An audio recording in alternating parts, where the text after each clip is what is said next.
just fucking tell us what the hell's going on, because we want some of this magic on our end too. Yeah. Well, I appreciate it. Yeah, I started lifting when I was 5, so the weights were introduced to me at a super young age. Yeah. All of us are like, we started lifting when we were 13. Yeah. And homies here, I was 5. What do you think allowed you to get your black belt in a 5-year period? Because for a lot of, like, I'm a purple belt. I've been doing jiu-Jitsu for 6 years, right? So what allowed you to get your black belt so fast? What do you think helped with that for you? He dropped it on his chest, and I was laughing so hard that he couldn't get it up that he was like screaming, and I had to do the classic like teabag over the face spot. And it's still something that we joke about to this day. It's amazing. You can move well with all of that muscle, where most people think, like, people who are muscle bound, especially in jiu-jitsu, they think that they can't move. WWE opportunity, what's going on with that? Having the outlet like WWE would be a great next step into accomplishing that goal. And so that's where I've set my mindset to. And I talked to him back in Dallas at WrestleMania about it a little bit, and he's in full support of the idea. What do you think is, I guess, kind of calling you, or what do you think is the reason why you're in search of like more? Words are the most powerful thing in the world when backed up by relentless action. I wanted to ask you about the journey from these two pictures. Oh, there's here. the 271. Yeah, who's the guy on the left? Yeah, so for the record, you are natural and you've been lifetime natural. Yes, sir. There's no way you can prove you're natural. Well, except for the test that Andrew's about to whip out right now. yeah. So Andrew, you're in on it too. Like, we're pretending that these guys are both natural, right? Yeah. You got 2 fake natties and then 2 guys who take drugs on the Aren't podcast. fake? Yeah. We're fake fakes?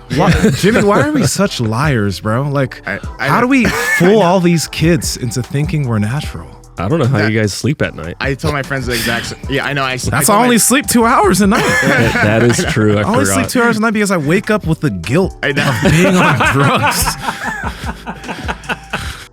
Power Project family, how's it going? Now, a lot of you guys are lifters, athletes. You're serious about the gym, and we are too. And that's why we've been using Slingshot products for years, all right? You have the original Slingshot, obviously the glittery pink hip circle, which is my personal favorite. But if you don't like that, then you have the normal hip circle that's used to warm up the hips. But on the website, they have tons of equipment, knee sleeves, elbow sleeves, the gangster wraps right there. So you need to go check them out. And Andrew, can you tell them more about it? Yes, that's over at markbellslingshot.com. And at checkout, enter promo code PowerProject10 to save 10% off your entire order. Links to them down in the description, as well as the podcast show notes. Oh, that's all right. We'll hit the timer. There you go. All right, we're rolling now. You hit it? Yeah. There you go. Shot clock is rolling. So, what in the fuck is going on? We look at your profile. We don't know what we don't know what to think of it. It's like, all right, cool. The guy does jiu-jitsu. Oh fuck, okay, he's a fucking black belt. And then in 5 years. Yeah. And then we're like, oh wow, he's really built. Oh shit, he's fucking jacked. Oh shit, he's a fucking bodybuilder. You start looking at some other stuff, and it looks like he can squat really well. Oh, he squats like 600. No, looks like he squats like around 800 pounds. Conventional. Yeah, and a conventional deadlift of 765. Like, dude, just fucking tell us what the hell's going on, because we want some of this magic on our end too. Yeah. Well, I appreciate it. Yeah, I started lifting when I was 5, so the weights were introduced to me at a super young age. Yeah. All of us are like, we started lifting when we were 13. Yeah. And homies here, I was 5. I know. Basically, like, my dad had a garage gym, and I would always watch him work out. And eventually, once I got to the age where I was old enough to kind of comprehend what he was doing, he showed me a lot of the basic movements and stuff. And I really didn't like it early on, because most of my other friends were playing video games and doing whatever else 5- and 6-year-old kids do. But I stuck with it, and then it kind of bled into a whole new passion, being the bodybuilding and the powerlifting, using that to have strength built into my combat sports. And I just kind of an extremist, so whatever I have passion in, I try to just take it as far as I can. Is Jimmy House your real name? Because that sounds like some shit from the streets or something. Jimmy House, like an Italian. It's fucking Jimmy House. Yeah, come over here, he's gonna kick your ass. Yeah. Well, so my real name's Charles James House. I went by the nickname of Jimmy when I was like in 6th kindergarten, because I got bullied when I got called Chucky. my nickname was Chucky because it was like an offset of Charles, and then everybody started making fun of me, calling me Chuck E. Cheese and like Chucky the doll. So I was like, screw this. My judo instructor when I was that age. Your judo instructor? Yeah. You did judo too? I started very young judo, but then I only did it for Started about that when he was 3. When he was 3. I only did it for about like a year when I was younger. Okay. But long enough for the instructor to take my middle name James and give me the nickname of Jimmy, which stuck for my whole life. Yeah. So Jimmy House is my real name. House is the last name. Dude. Yeah. Okay, so could you take us through like your what you've done athletically? You start lifting weights at 5. Was your dad having you do barbell stuff, or were you just doing bodybuilder stuff with dumbbells? But then you also did judo, and we talked behind the scenes, and you also did wrestling early. So take us through what you've done to lead to this. So yeah, I started lifting when I was 5. My dad basically, I don't know if they're even around anymore. It's called Sports Authority. At least in my area. We have some. Okay, so he bought like a little weight set from there, like a little, I don't know, PVC type a bar. And he showed me the basic like curls and presses and squats and deadlifts and stuff. And I liked it, but then when it started becoming like an every weekend thing, Saturday, Sunday morning, he would wake me up and have me work out with him. It was never something where he forced me to do it, but I also am naturally pretty obedient, so I never really had the courage at the time to tell him no. But it ended up being a good thing because obviously it's kind of bled into everything I'm doing now, the reason why I'm even here on this podcast, so I'm grateful for it. That martial arts when I was young, team sports, that bled into wrestling that I started in high school. High school wrestling bled into powerlifting after I graduated. And by the way, before we skip, you were at varsity on year 1 of high school wrestling? Yeah, and so, I mean, it's like I didn't go to a super strong wrestling high school, but I did beat out people to get to that spot, which was a good thing because when I was a freshman in high school, I was about 500. And at the end of the season, I saw that I was like one of the top ranked freshmen in my weight. And so I was between football and wrestling at the time. But then when I saw that I had potential to be one of the best in the state at wrestling, that was my green light to put football behind me, pursue wrestling, put everything I had into that. And as I talked about behind the scenes, I was number 1 coming into state my senior year. I bumped up a weight class. It was between me and the returning state champ. 6 days before state, I got a concussion, so I couldn't wrestle in state. So it put a little bit of a sour taste in my mouth with wrestling. Went straight into powerlifting. I went for my school squat record my senior year, like the very last day of senior year, and that kind of sparked some motivation to want to pursue actual powerlifting records for my state, different like USBA national and IPO world records, so on and so forth when I was a teenager. After that, doing that for 2.5 years, like I said, I went from 200 to 270. How old were you? At that time, I started powerlifting at 18, and then I started transitioning out of it like midway through being 20. And then by the time I was 21, that's when I was full go with jiu-Jitsu. What kind of numbers were you hitting, by the way, when you were 18 to 20? Because that 20 was when you were 270 pounds. Yeah. When I was 18, my first meet was at 198. I was still kind of like keeping my wrestling shape a little bit. I hit 625 on dead, 550 something on squat, and then it was 319 or something on bench. Bench is my weakest. Okay. I saw the sign back there that said you can't wear tank tops unless you bench 405. So or deadlift over 7. So well, you're good. All right, cool. I put the long sleeve on just in case. But yeah, so that was the first meet, and then that led into, I mean, they're not super popular, but WABDL, I'm sure you're familiar with them and stuff like that. I did a couple of their meets in Arizona and their world competition in Vegas and everything. Did a couple records in their organizations, and then I stuck between them and USPA for the most part. Then, like I said, I got up to like 270, had that experience where I went back to my high school, wrestled for a little bit with the high school kids, and I woke up the next day feeling like I was 70. And that was a huge wake-up call for me because I really pride myself in my athleticism, my ability to be very versatile in many different sports. And then waking up the next day feeling like I couldn't even do what I consider to be my first true passion, being wrestling, that was like, okay, I need to switch something. So after that point, I was in preparation for the Mr. Olympia Expo in 2017, something like that. So when I dropped 800 on my head. Yeah, so I committed myself through that prep because I said I would, so I just finished that out. Dropped 800 on my head, and I'm like, all right, this is kind of a nice little transition out now. Let's start something better. So I decided I want to lose weight. I thought to myself, maybe I'll do another bodybuilding show, because I also did bodybuilding show in high school. I forgot to mention. In high school? Yeah. Going into my senior year, God damn, bro. Going to my senior year, basically, I wanted to try to find a way to give myself a mental edge. So I figure I want to do something that none of my opponents are going to do. And I could guarantee, because everything else is subjective. Like I work harder than you work harder than me, that's subjective. But I could guarantee that none of my opponents were going to be doing a bodybuilding show, bodybuilding prep. And so to me, that was my mental edge going into my senior year. And I felt it big time, suffering all summer, going through that process. And knowing that I worked harder than the person in front of me helped me a lot. One of my first 40 matches without losing. And then, so now losing weight, I'm like, maybe I'll just do another bodybuilding show. But I spent my first day walking 30 minutes on the treadmill at an incline like your traditional gym goer does. I told myself I would never do that again, ever. And so then I thought to myself, okay, well, I know how to lose weight. I like to wrestle, so let's try to find a way back into some wrestling rooms and start that process. I started dieting. I started wrestling again. I got the first 20, 25 pounds to fly off pretty easily. And then I actually, during the spring break of the high schools when they were closed, I had a friend invite me to where I'm at now, TNT MMA Training Center in North Phoenix, Arizona. Yeah. And tried out my first class. And I was like, I don't know what I'm doing, but I also think that I did pretty well given the circumstances. Yeah, that was my first day of jiu-jitsu and then my 5-year mark on the day. Dude. So 245, I believe, on my first day. And then that picture is about 203 or something like that. Do you think, your exposure to fitness, I mean, it must have given you like a huge advantage when you played football or when you did any of these sports. And for you personally, was it a healthy relationship with training and a healthy relationship with your dad? It really was, because it wasn't just lifting. We also focused on a lot of agility work, speed work. He was trying to give me the best opportunity possible to excel past my peers.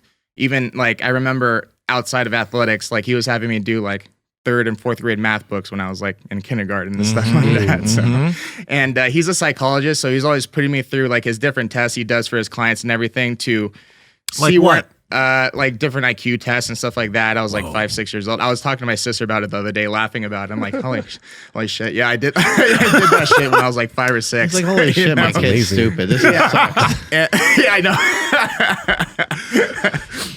I made it out decently okay. Yeah, obviously. So, thanks. But looking back at stuff like that, I'm super grateful for it because, it definitely pushed me to be better than the people surrounding me. At least I strive to be. And with that said, now I think the biggest benefit to answer your question is the overall body awareness and body control that I have now going into adulthood, given all the type of sports and agility training and lifting training that I did when I was little. Were you talking about like a scholarship when you were young, or was that a goal of yours? When I was young, I was really into football and baseball, so the pros for that was something that I dreamt of at the time. When I started wrestling, with how hard wrestling was in high school, I'll be straight up honest, I don't think I was mentally strong enough to make the transition into college and go through that grueling process all over again, especially with how my senior year ended. I was just like, I'm done, mentally. But that's good because let's say I didn't have that mindset. I went through another 4 years of high school wrestling. I wouldn't have started jiu-jitsu as fast as I did. Some of these opportunities wouldn't be here either. So that's why I'm also a big proponent of everything happens for a reason, and I don't question things when they happen. And so I'm grateful that I did want to take a break because it led me into doing jiu-jitsu, got my black belt in relatively fast time, and then now I'm here with you guys. So thank you again for the opportunity. Yeah. What do you think allowed you to get your black belt in a 5-year period? Because for a lot of, I'm a purple belt. I've been doing jiu-jitsu for 6 years, right? So what allowed you to get your black belt so fast? What do you think helped with that for you? So I would say it has to do with how my high school season ended, where I had put all my marbles into winning state as if it was the last thing that I ever do. And if I don't accomplish it, then I'm a failure. And that's how I felt initially after that. Like I kind of felt kind of lost. And so powerlifting was a nice way to kind of compensate, but I still kind of felt a little bit unfinished with certain things. All of a sudden I found jiu-jitsu. I'm like, this is similar to wrestling, but I almost kind of like it more. And even now to this day, I like jiu-jitsu more than wrestling. But with that said, I saw jiu-jitsu as like a second chance. So as soon as I was able to get on the mats again, every single time I could, 2 to 3 times a day, I was always in the gym unless I was working. And then my current job at the time, I started asking for more days off until I started working only once a week. And then I was just like, I just quit. I'm going to do jiu-jitsu. Yeah. So how are you making money? So now I'm making money by coaching and teaching jiu-jitsu. But at that time, I had enough money saved up and I'm with my parents. So they were able to kind of help me through that process. Okay. And I'm grateful for it too, because it allowed me to build my skill, earn the type of respect at the gym to actually be in a teaching role. And then on top of that, now actually have a career off of being a jiu-jitsu competitor and coach. That was my most recent competition. Whoa, how did you submit him? What was that? It was an invert through into a inside Senkaku and then a far side ankle lock. Oh, of course. Everyone, I just want you guys to watch how well he fucking moves. Ooh, quick too. The scary thing about you, man, is that you're not just like you're yacked out of your mind, but also your movement is just so explosive and smooth. Thank you. You know, you're not just a big explosive dude. You're also just like you're like a fucking panther. You're like a cat moving around these people. I appreciate it. Thank you. Yeah, you definitely look like the alpha predator in this, because like that guy turned around and he was just like, all right, we're gonna take a little breather, and you're like, fuck no. Yeah, I'm coming after you. Thank you. I appreciate it. Yeah, Sick, dude. In Arizona, they're pretty well known for like their wrestling too, right? Do you have opportunity to do any grappling with, because like ASU is out there, right? Do you have an opportunity to grapple with some people that are maybe next level, not just in jiu-jitsu, but maybe in wrestling as well? Yes, actually. And so my recent training camp going into ADCC East Coast Trials, you guys had Nicky Rod on. He's famous for winning West Coast. Yeah. My training camp for that one, I basically had my team that I was training with at TNT. I have an outside training group with basically has all the best black belts in our state. We call it Arizona Assassins. And then I also brought in a lot of my wrestling friends that had graduated college, NCAA qualifiers. My good friend Garrett Ryan, he was competing at Olympic trials this past go around before he retired from wrestling. And my good friend Josh Moore and my other good friend Samson Imano, they wrestled for Army, ASU, and Columbia University. And so they were nice enough to donate their time to me, coming in, actually giving me essentially wrestling privates, giving me that feel. I'm very confident in my wrestling, but because I didn't go into that collegiate level and I started later, I wasn't exposed to I wasn't exposed to how in-depth wrestling is. Everybody says like jiu-jitsu chess and wrestling's checkers. I highly disagree. Yeah. I say jiu-jitsu is like chess, and then wrestling's also like chess, but like on fire, and you're having to jump over holes and flips, and then you could potentially die depending upon where you step. It's a much higher, faster thinking process, but it's a very similar thinking process. A quick question about that. Would you say no-gi jiu-jitsu and wrestling, because like, you know how people say jiu-jitsu is chess, but a lot of people are thinking about the gi. But when you think about no-gi jiu-jitsu and its speed, like people, if they saw you there, you see the speed of no-gi. Would you feel that they're very similar, except jiu-jitsu just has submissions and different types of submissions in areas? Yeah, and so what I would get asked a lot, especially by wrestlers wanting to start jiu-jitsu, is do you change your takedown game at all for no-gi jiu-jitsu? And at first I would answer yes. I'm like, yeah, I don't shoot as much double legs or as much high crotches because I don't want to get my neck taken. Now the way I see it is if my technique is sound with the takedown, the positioning of the takedown is going to prevent me from getting submitted anyways. So I actually try to wrestle in such a way as if I'm not even doing jiu-jitsu, I'm just wrestling, and then trust my ability to react and fill certain positions out if I feel like I'm threatened or the potential of being threatened. So for the most part, I think they're very similar. Obviously, the person getting taken down might react slightly differently because they're not going to belly out for you. But for the most part, the actual sequence of getting into the takedown, the setup, the different traps that you set up is very similar. And training with those guys, going back into jiu-jitsu, it made the jiu-jitsu wrestling seem almost effortless training with those guys. A lot of times, like 5 days out of the week.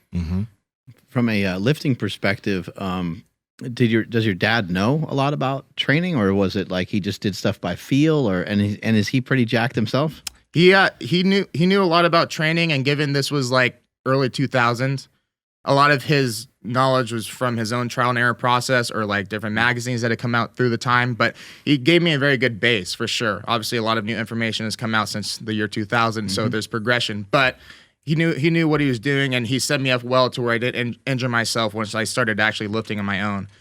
He's a stocky guy. Probably similar build to me, but at his peak of fitness, maybe like 185 or something like that. So I have a little bit more muscle, but I also lifting much longer. So, and my mom's like a tiny, like 5 foot tall Asian lady. So, you know, genetically, like I'm not any shorter than my parents. I'm similar build, short, stocky. But I think the lifting itself allowed me to kind of surpass what would be considered general genetic potential in my realm because I started early. Yeah. Did he have like an emphasis on strength? And you mentioned agility, like he had you doing a lot of other things other than just like lifting a barbell, right? Yeah, we'd be doing like we warm up in the backyard, some sprints, some like karaoke drills, different like just basic footwork drills that helped me a lot transferring into the team sports I was playing at the time, just so I didn't become so muscle bound in lifting that I couldn't transfer it into like the team sports that I was doing. With that said, I also feel like that was super huge in stuff that I do now, because the movement of my body, not just staying in a stagnant plane, is something that I've been practicing for a long time. So I really appreciate the process from being a little kid up to now. And, you know, I started like karate, martial arts when I was 3. So moving my body is... Whoa. Lifting at 5, karate at 3. Granted, it's karate, but I mean... but still, yeah. That's... Goddamn, dude. That's awesome. You have brothers or sisters? I have a sister. She's my half sister. Long story short, I wasn't connected with her for about 18 years. She came to my black belt ceremony. We've been strong ever since. Oh, cool. Yeah, so we have a good relationship again. It's great. Yeah, I was just curious. Like, what about neighborhood kids? Like, what about your friends? Where your friends are like, let's not go over his house because like his dad's gonna make us train. Actually, no. So yeah, to answer that question, I have Matthew Olson and Irving Dominguez. They've been my best friends for literally 20 years now. We all have been. Matt lives across the street from me. Irving lives literally around the block. We've been hanging out since first grade. Yeah. And so when we were kids, there's a few times there when my dad invited them over to lift, and they would come to lift, and then they didn't come back. And actually, a funny story with my friend Irving is when he and I were maybe like, I think 3rd grade or something like that, he was trying to bench like, I don't know, 85 pounds or something like that. And he dropped it on his chest, and I was laughing so hard that he couldn't get it up that he was like screaming, and I had to do the classic like teabag over the face spot. And it's still something that we joke about to this day. It's amazing. But so because of that, he was scarred, and he didn't start lifting again until like he was 16. But I've been around the same friend group for about 20 years now. I'm so surprised that you didn't just like go over to the 85 and curl it like you do nowadays. Because now you're over here fucking wall curling trucks. Where did the wall curl thing, like why is that one of your things? I would say that it has to do with my friendship. Yeah, it's my best. Your strict curl. Jesus, bro. That's some CT Fletcher like shit right there. And so that was exactly going to be my answer to the question. CT is a good friend of mine. Oh, wow. And so with him obviously having so much notoriety for his strict curl, I was like, I'll try this out. So I started kind of practicing a couple years ago. And I've competed for CT, and I competed at the Arnold about a month ago. I set the record for their organization there, 180 at 196 I weighed in at. Wow. Yeah, curl is a tough upper body movement. Yeah, it really is. It and you have a belt on there. I mean, you got 200 pounds. I mean, I think that people don't really know or pay attention to like how much your abs turn on, how much your core. They're just thinking like, curls are for the girls, and you curl in the mirror, and it's all the show muscles. But there's definitely some application to athletics and just it working your entire body, not just your arms. I find it very similar. Well, I mean, it is lifting, powerlifting, technically, not a traditional movement, but the setup is very similar. You get your back engaged, you get your core engaged.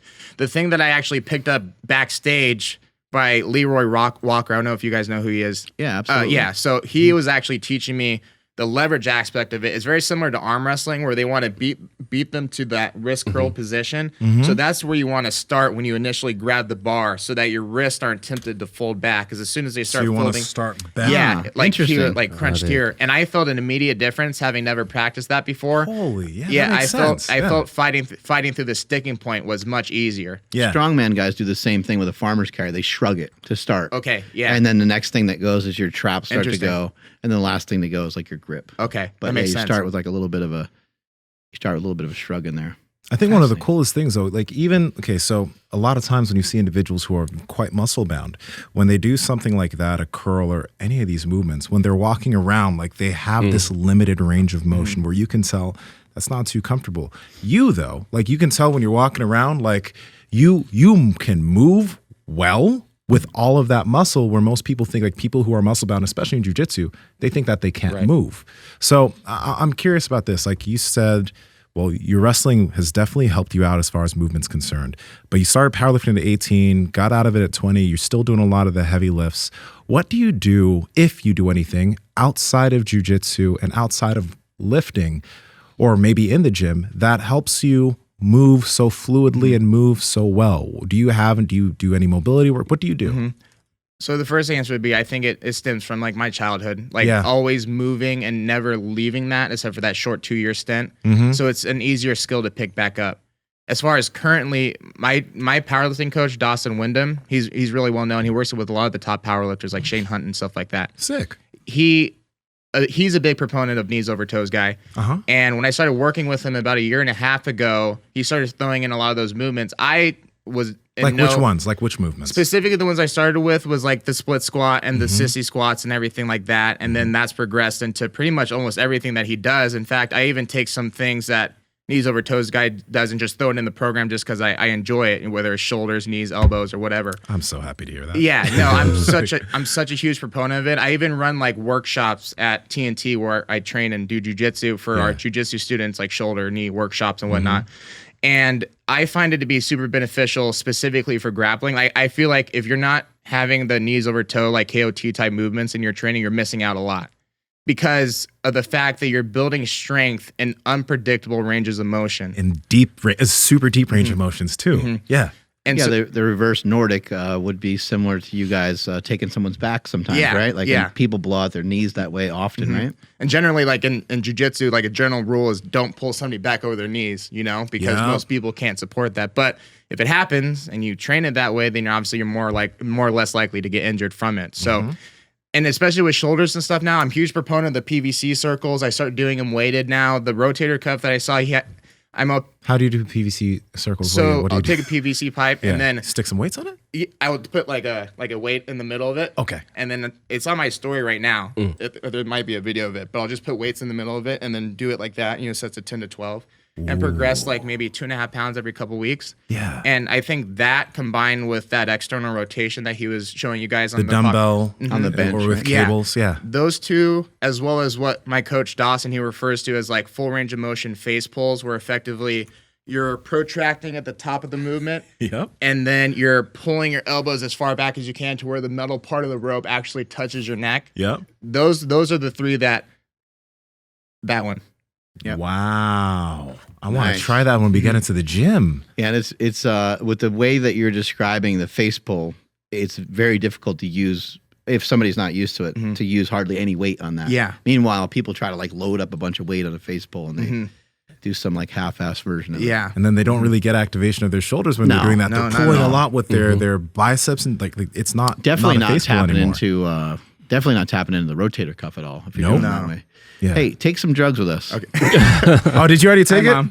I don't have it. Oh, It's right there. Okay, so We got some Mind Bullet, some Kratom. So you- give it a little cheers. you drink it, you don't snort it? Or? no, you don't, unless you'd like to. That'd be a new way of doing it. All right. That'd be nuts. Something would happen. If we were like, whoa, you just snorted out of nowhere. Here we go. 3, 2, 1, down the hatch. And all three down the hatch. Didn't do the half. You'll be Taste is okay. great. That's what that reaction is. Uh-huh. Nailed it. All right. I actually did it on a podcast. I Yeah. usually never do it on I air. know. That was good. Nailed it. That was really good. That was a good shot. How do you feel now? No, I'm just kidding. Ready to go. Let's go. And we'll start the podcast. Yeah, How about right now. that? Yeah. No, what's your coach's name? You said Dawson. Dawson Wyndham. How do you spell it? WINDHAM. I really hope I got that right. What kind of stuff he's having you do? So right now, my training has switched from jiu-jitsu, powerlifting focus to now doing my best to prepare myself for what would be a potential WWE opportunity. That's where my mindset's at. Ooh. So there's a lot more athletic-based movements in there. The KOT, ATG stuff stays in for sure. I told him that I don't want to give up deadlifts. I want to continue progressing in that, so that stays in there. But Because you want to try to hit 800, right? 800 or at least a respectable pound-for-pound deadlift, more than what I've done in the past. Yeah, my best is 740 at about 200, so like 3.7. But I'd like to, whether I have to get a little bit bigger, but 800 would be nice at some point, Just be like, I got it. Yeah, Peace. yeah. I just want to retire after that. Dog. That's Oh awesome. yeah, that's Dawson. Yeah, extremely knowledgeable, and he's actually, not that it really matters, but he's actually younger than me. But our story's interesting because he followed me on Instagram back when I was 20, when I was in powerlifting, commented on my post asking me a question, trying to get better, and then it's ironic how things switch, and now he's my full-time coach, and I've completely given the reins to him. Yeah. And I just really appreciate him. He's taught me so much and actually inspired me to start my own personal training and coaching business back home. something I never thought I would do personally. So I'm very, very thankful for him. And the way he describes all the KOT movements and everything, it's very easy to understand. It's actually very easy to relay that information to my clients. So, and he's even created, I actually would like to show you guys his own version of a Bulgarian split squat. He also looks very tall, by the way. I'm not sure how tall he is. I haven't met him in person yet. Okay. Possibly. Is he wearing loafers in that I video? know. He's Yeah. super comfortable. Yeah. And so, But the Bulgarian split squat you're saying. I'm not sure if it's in here. Oh. Well, I'm sure it is. I don't know where to find it. But basically, he'll elevate the front foot like about 8 inches. Is it on your Instagram? No? No. Okay. I'll show you guys. The front foot's elevated about 8 inches, and then the back foot's in a normal position. But he's like maximizing knee flexion as well as hip flexion on the back leg, sending it down as far as possible. And I found that doing that version of the Bulgarian split squat has become one of my favorite exercises. And everybody that I show it to say how much beneficial it is, especially like athletically. I really like the benefits that way. I'm not sure where a video would be, but I'll definitely show you guys and see what you guys think. Let's get that shit on video. Yeah, we'll do it in the gym for sure. We'll do it in the gym for sure. Yeah, but WWE opportunity. What's going on with that?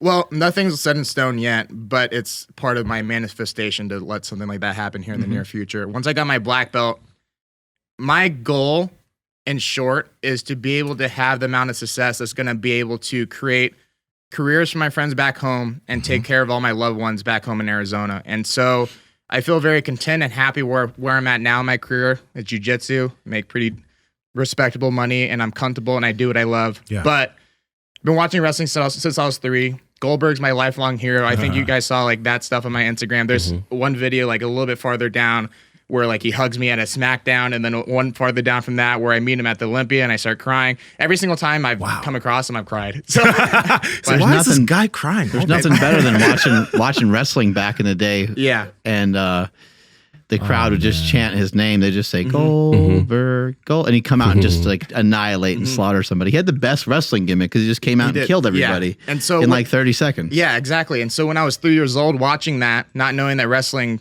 is, what it is, scripted, I thought he was literal Superman. And so when I saw him do what he did in the ring and then go up to little kids afterwards and like hug him and like hold him on his shoulders and stuff, for when I wanted to be that kid for so long. So that me 23-year-old version became that kid right there. And I just lost it.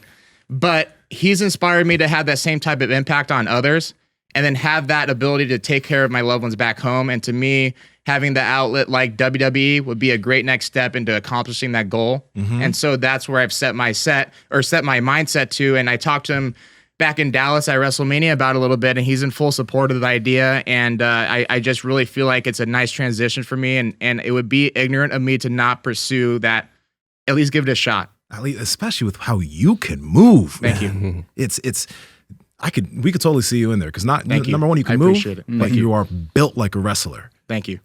So He, Bill Goldberg is a great person to look up to because, from my understanding, everybody I know that knows him, I did not know him personally. I never had an opportunity to meet him, but everybody says nothing but good things. And then on top of that, he was a former NFL football player, and then I also heard that he does really well financially. He's held on to his money, so a lot of these guys, unfortunately, they end up in these like disastrous positions from, being on the road and getting into so much pain. They kind of fall into these.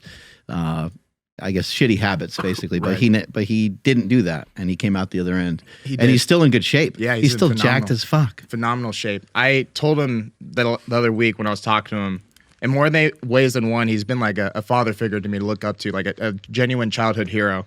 And we had a very special moment where he didn't break down, but it definitely looked like he was getting emotional a little bit. It was a very powerful moment for me. Yeah. Because I was able to relay to him exactly the type of impact that he's had on me my whole life. Even little mannerisms that I do, like I might hit a deadlift and then like shake my head like he would, or like, like do a little like, just, or like sticking my tongue out since I was a kid and like even in my bodybuilding shows, my pose is great. Yeah, my pose is the crab pose, and I always stick my tongue out because of Goldberg doing that, like over the ring, flexing his traps. Yeah. I remember being 16, and one of the first compliments I actually got in a public gym was like, your traps, like, who's that guy?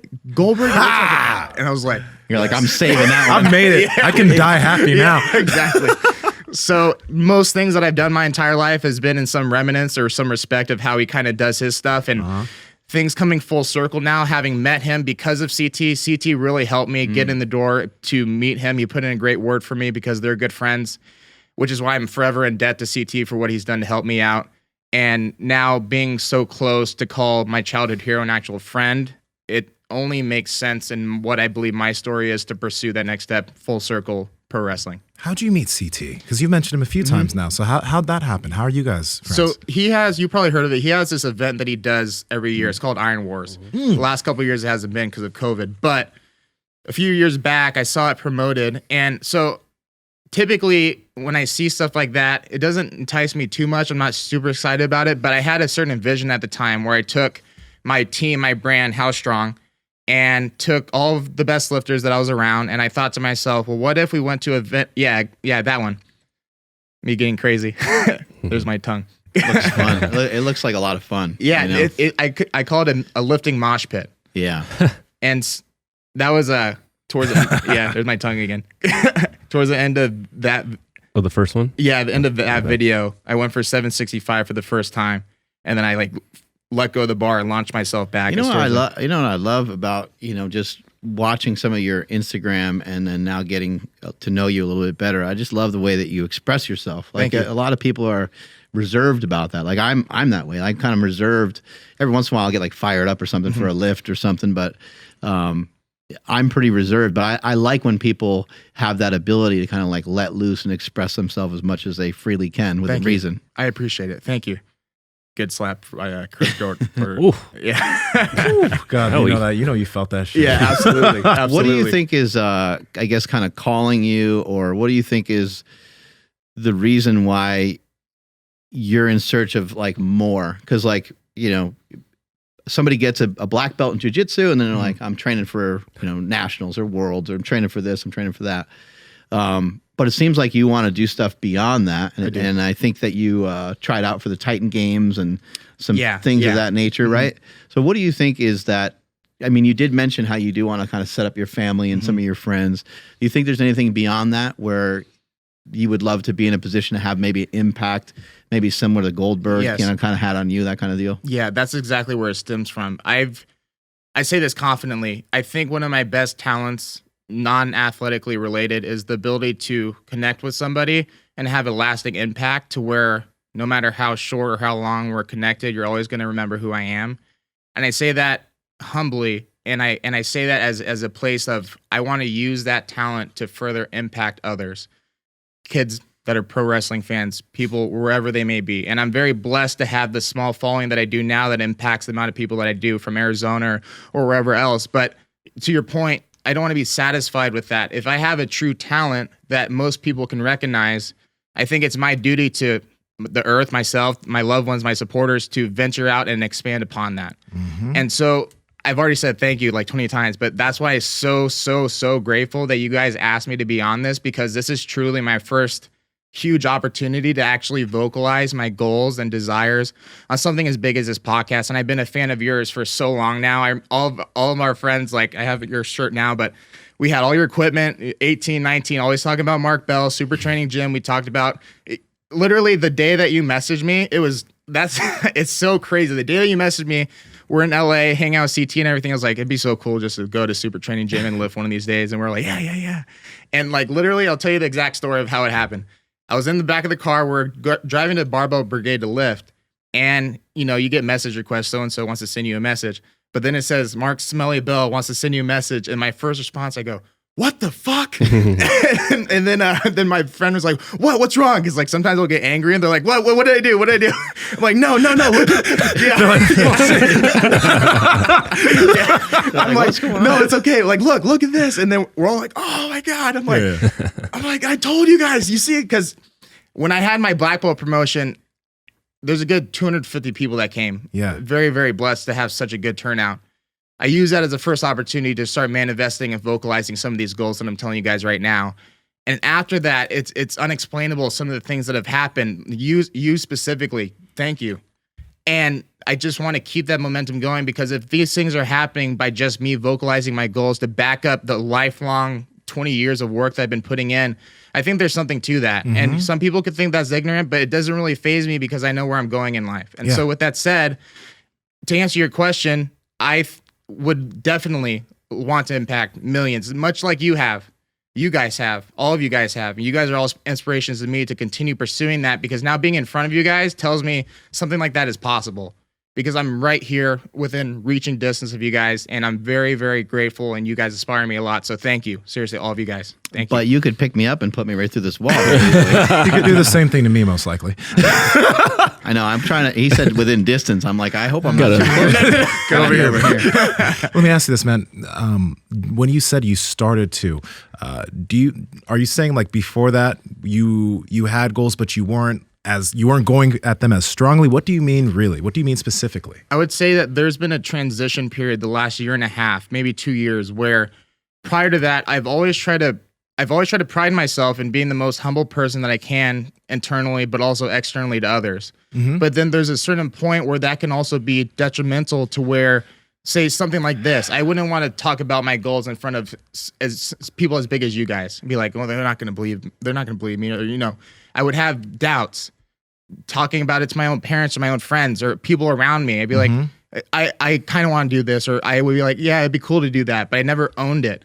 As soon as I started owning things and taking that humble demeanor, but turning it into genuine confidence, crossing that line, but not going so far as being vain or cocky, at least in my definition, that's where I started seeing a big change in my performance, the way people view me, the way I view myself, and the way things have come together more recently. So I would say it's a mindset of, before, my dad always taught me, be humble, have humility, Same all with that my stuff. mom. Yeah. Okay, and that's a great quality to have.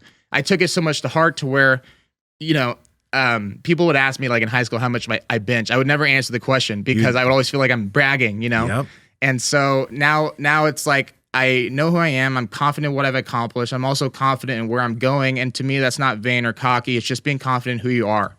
And there's enough people around me that can back that up and know that I generally try to be a humble person, but also very confident, because me being in a leadership position, if I really want to take care of my parents and friends for the rest of my life, I need to be confident in that and express that to anybody that passes by. I always tell people, like, be confident in who you are and what your goals are. And so if me, myself, am afraid to express my goals to say the most important person in my life or one of the most important people in my life because I'm afraid of what they're going to say, then I don't feel like I'm genuinely owning it. So there's a point recently within the last year, I had vocalized all my goals to specific people that I was afraid of their response.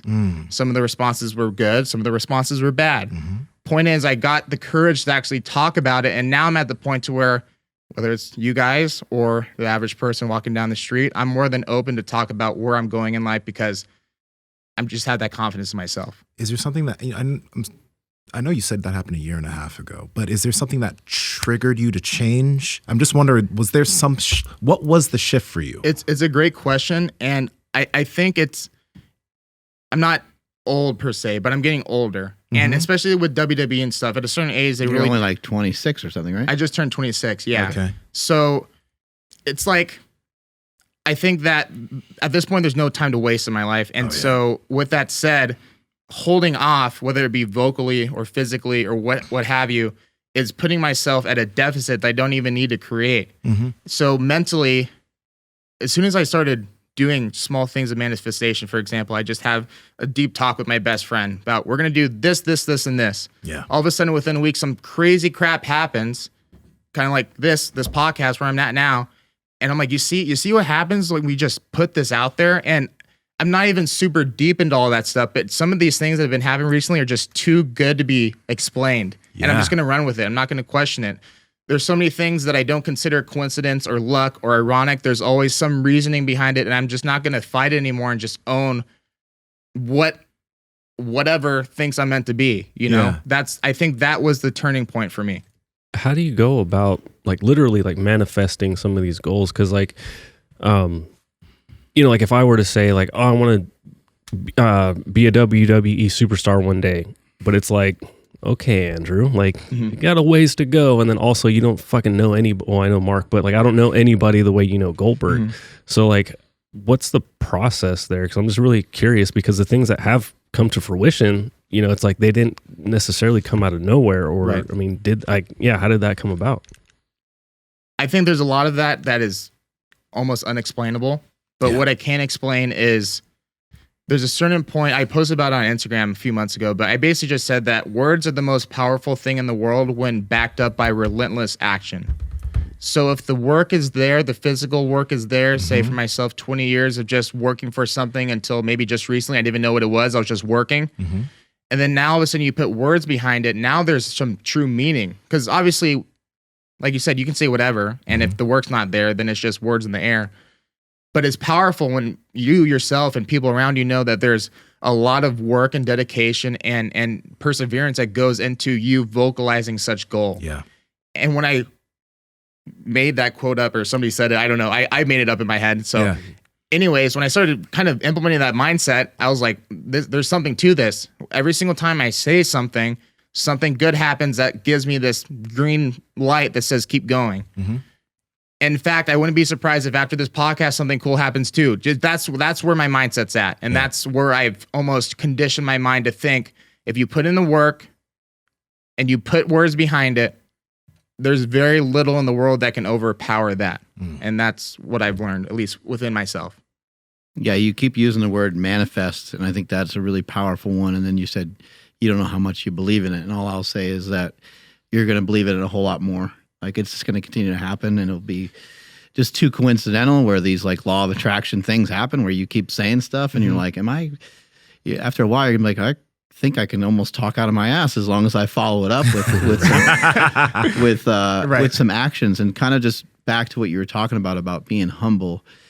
That one is an interesting one to try to navigate sometimes. Like, it is cool to see people that are mild-mannered. It is cool to see people that conduct themselves like they've been there before, like Barry Sanders, like one of my favorite football players ever. He used to just flip the ball to the ref, when he scored a touchdown, and he scored many of them, And his answer was always like, well, that's what I'm supposed to do. Like, that's my job, is to get in the end zone. I got in the end zone. I don't see any he's like, I spiked the ball one time in college and like thought it was dumb. He's like, I'm just gonna respectfully like hand the ball to the referee. And but I do think, just like with strength, there's so many different versions of strength. I can sit here and tell you guys how strong I am and say, hey, I did these lifts. Even if I was in my prime and still had that same exact strength, you guys have skill sets that are different than mine, and you'd be able to take me down and like choke me out, or kind of do whatever you want to me, because I don't have that skill set. I don't know how to do those things, right? And so I think there's like, and we could say like, oh, like, Nsima is incredibly strong, even like obviously isn't strong in the gym, but he's strong in jiu-Jitsu as well. So you're strong. There's many different versions of strength. We look at an Olympic athlete, like on the rings doing the Iron Cross. Like that's insane. So I think there's many different versions of being humble. I don't think it's always like that you just keep your mouth shut. You don't ever show anything flashy, because I think you can wear a nice gold chain or a nice watch and still be internally humble. It's other people's impression of that. It's other people's interpretation of what you're doing. If I show a new car or show a house or show this or that, I am just, what I'm trying to express to people is I never really thought I was much. I used to think I was fucking stupid. Literally thought that I couldn't learn the same way other human beings can. Yeah. And I figured some shit out. And here is like an example of what I figured out. In our society, people put high value on people having money. I was able to figure out some of those things, and here it is. And I want to show it to you so that you think that you can have access to it too, with whatever struggle you had, whatever your story is. That's mainly what it is. Do you mind if I ask you both actually your experiences with manifesting and how you would define it yourself? Not to flip the podcast, but I'll make mine real quick. Is so I kind of call this a cascade of disciplines. Okay. When you say that you're going to do something, or you say that you're kind of like working on something, I don't like to talk about what I'm never going to do. And I kind of have a saying, say cowards talk about what they'll never do. And it's really unfortunate. You hear people saying these things and they're never going to do them. Falling short of something and having something take longer times or shorter times, like those are all very understandable, because maybe you didn't realize all the things that it took to get to this particular place. But I just think that if you're going to say something and put it forward, in my opinion, it's best to have already had some of the work in. So I don't even talk or show running until I'm already running a little bit. You know what I mean? Like I want to be kind of like off into the process a little bit. So that's kind of my main take on it. I like that. Thank you. I appreciate that. Yeah. It's interesting. Like, I mean, when I was younger, I read a lot of self-development books or whatever. One of them was like Think and Grow Rich. And that's where I started learning about manifestation and visualization. And there's this thing I did when I was 22. It's called self-authoring by Jordan Peterson. And that was seven years ago now I did that. But it has you go through all the things that you want to do or whatever. Anyone can do this there's like a website for it. There's a right? website for it. You guys can type in selfauthoring.com. It's something I always suggest to my close friends to do because it was written by a bunch of clinical psychologists where they have you answer a lot of questions about not just your present, but your past and your future. As you reflect on things in your past, analyze it. It takes maybe 20 hours to finish. So it's not something one can take lightly. It's emotional. It made me cry when I started writing about things in my past. But when I looked at it, it was there was a question. When I looked back at it, there was a question where like, who are people that motivate you, or who are people that inspire you, where you would like to have things that you can replicate? And Mark's name was on that. Like I wasn't working as closely with him as I am now, but I saw the things that he was doing, and I was like, I want to be as charismatic. I want to be able to speak to people in this way, etc. Right. And I also mentioned that I want to do something with podcasting. And that was before I did anything on this podcast. It's just something that I knew I wanted to do. Right. When I look back on a lot of that, everything that I wrote down that I wanted to be able to do and attributes I wanted to have, I have. Right. And like what you said, manifesting and truly thinking about it, I think there is a power in sitting down and some people don't need guidance for that. I needed that's why I did the self-authoring thing, because I needed some fucking guidance. Right. And it when I read it, I was like, fuck, I'm doing everything I wanted to do. You know, and it's crazy. But then I'm going through it again because obviously the progression doesn't stop. So it's like, how can I continue? How can we build off of that? But I truly agree with you. Like a lot of people, you know, I didn't sit down and think about all those things that I want to be able to achieve for myself, for my family, attributes I want to have. But that helped me to outline that. And I am where I wanted to be with that outline. There's still some things I want to achieve, right? But the big things that I wanted to be able to do, I outlined that shit 7 years ago, and I'm doing it. That's so cool. So that's really cool. There's other attributes amazing to that too. I think it's like, what does it hurt? It certainly doesn't hurt anything. Yeah. I mean, you might listen to this and say, these guys are crazy. Like, doesn't work that way. You can't just say that you want to be well off and you're well off. I mean, but you certainly can, especially if you have a handful of disciplines that kind of cascades from there. Because if you and I are talking, and I mean, here's the craziest thing ever, I think, is just simply like, if you want to get somewhere, all you got to do is ask somebody. Mm-hmm. Like I was in pro wrestling for a while. My brother used to write for WWE. Right. I know Triple H. I know Stephanie McMahon. I know Shane McMahon. I know John Cena. Like I know all these people. Wrestling isn't the same as it used to be. I used to be able to say, "Hey, man, I know this guy Nsima is in really good shape, and you know, can you give him a look?" Like they don't really do that anymore. But still, it still doesn't hurt to like know somebody that knows some of the process. So you can just ask somebody, "Hey, what do you think are like the 3 to 5 things that I really need to know?" You know, if I want to do this. Maybe you have like one person that blows you off, but I think most people are going to be open and they're going to say, "Oh, that's a great question. Here's a couple things I think you should keep in mind, you know, in your pursuit for that." So it sounds like we're talking about some magical recipe of like putting stuff out in the universe and it's going to somehow cycle back and like land in our lap. But it only lands in our lap if we're prepared for it. It only lands in our lap if we actually have done stuff for it. It doesn't just come back and land on you if you're not able to receive whatever that is in that moment. Power Project family, how's it going? Now, we like to look good in the gym and out of the gym. That's why you always see Mark and I and Andrew is stepping up on the short game, wearing shorts from Viore and clothes from Viore. And honestly, the number one compliment that I've seen, that I've gotten, and even Mark's gotten, is, "Damn, your butt looks good." And that's because, well, the clothes we wear make our booties look delicious. Andrew, how can they get it? Yeah, you guys both have pretty big wagons.